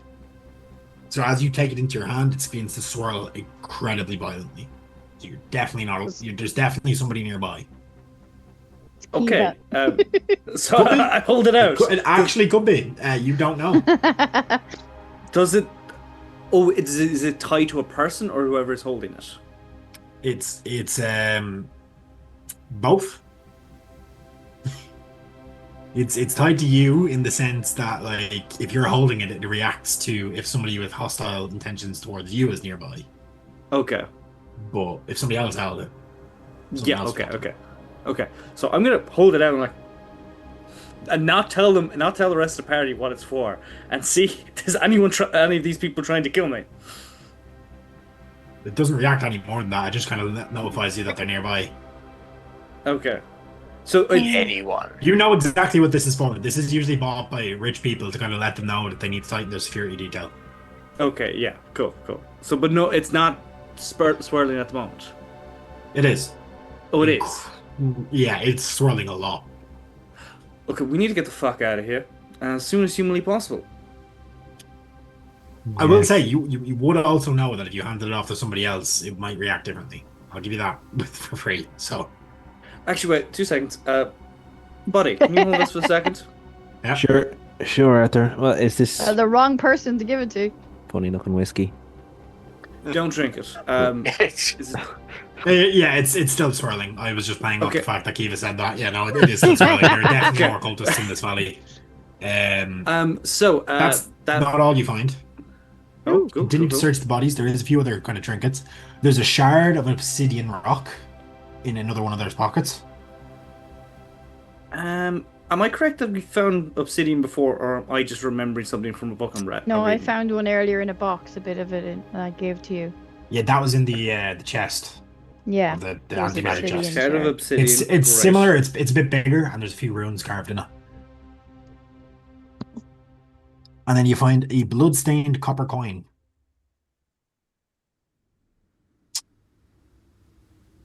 In one of their pockets. It's so not your standard currency. It has different engravings on it. So one is non-standard. It's normally so the coins in this kingdom normally have a dragon on one side, and then the seal of the royal family on the other. This one has how do I describe that? A hammer on one end and an anvil on the other. So it's probably dwarvish. Potentially. Let's say there's the possibility that being a rich kid, he coin collected or something. Can I roll like investigation?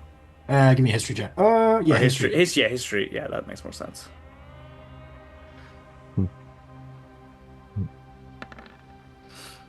That is not 20. It's Promethean copper coin. Promethean copper coin. That's the okay. that's the country to the north. That Andromedus has been on again, off again at war with for the last 600 years. Ah, great. I'll give you that with the history check. What you know about Prometheus is whereas Andromedus is a highly magical society, Prometheus focuses much more on the crafts. So your father is in some dodgy dealings with them over there. Okay.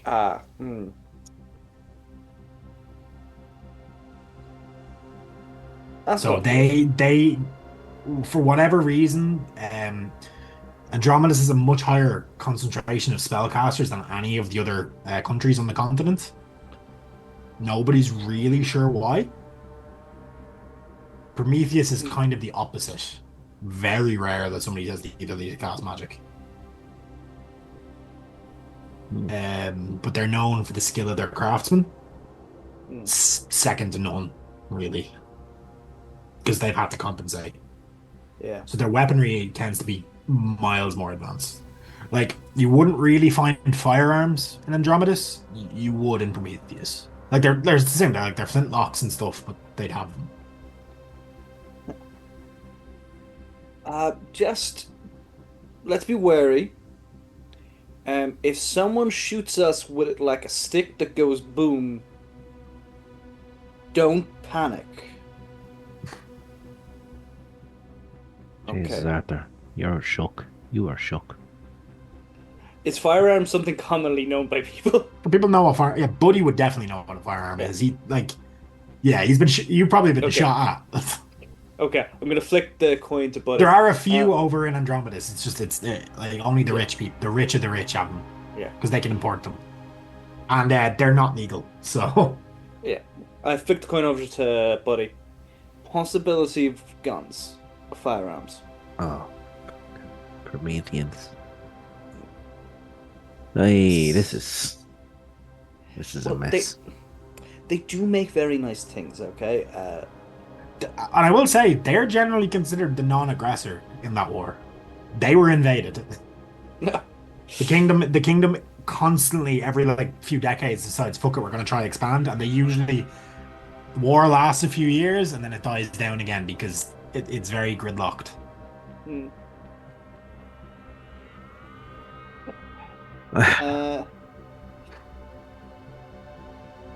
Yes, we should go. We need to get the fuck out of here. Yeah, we'll put these cloaks on first. Yep. That's not Alara has mended them up at this stage, so you all have cloaks that will allow you to blend in. I'll give you advantage on stealth checks when moving through Warpman's Hollow from now on. Unless your cloak gets a set, or you take your hood down or anything like that, they don't recognize you. But yeah. Where are you off to now? Are you heading on the boat, or are you considering along the You're pretty beat up, but you, like I said, Arthur, you're aware there's definitely somebody that wants to kill you nearby, or at the very least kidnap you. We need to get to a different spot. Maybe we might find a inn or something where we can, or even just a cave where we can lick our wounds and then head into the town tomorrow. Yeah, give me a survival check, Paddy. As I assume you're leading the way, as you know the area. Survival. I'll give advantage. What is 26 with advantage? Yeah, you after about another hour, you manage to find a cave that you could probably sleep in. You're fairly certain it will be safe. Yep. Well, I just got it covered up like the front of the cave with. It is actually hidden. That's how you know. Like you have a faint memory of staying here once yourself. Like it's kind of like you're wandering around this kind of like bit of wooded area, and you're like, I've been here before. There's something here, and then like you see this bush, and you kind of push it back, and there's like a hole in the ground that kind of goes down and then back into like a bigger tunnel. Looks like it was once a bear caves, but it's long since abandoned. Nice. I'll lead them in and just kind of tap each of them on the shoulder and just sit down and kind of sigh heavily and go to sleep if I can. Yeah, I'll say, just for the sake of brevity, you managed to get your long rest, and I think that's where we'll leave tonight's session. Ooh. Oh, it's about time. Hey! That was a close fucking call. Yeah, well, it's one of those, like, they weren't trying to Wow. kill you, so I felt it could go a bit harder. Yeah. In that sense. Until you said that, I had my I fully had designed my next character. That's fine, you should. I always encourage people to have an idea for a backup, especially now that you're in tier 2 play, because actions will have consequences. Yeah. As I've said a few times. I'm in a lot of pain, so I'm going to have to go, guys. Oh, so, yeah. But if you have anything you want to say before I end the stream. No, yeah, just thanks for watching, guys. Tune back in on potentially Sunday for another game, if not next Tuesday.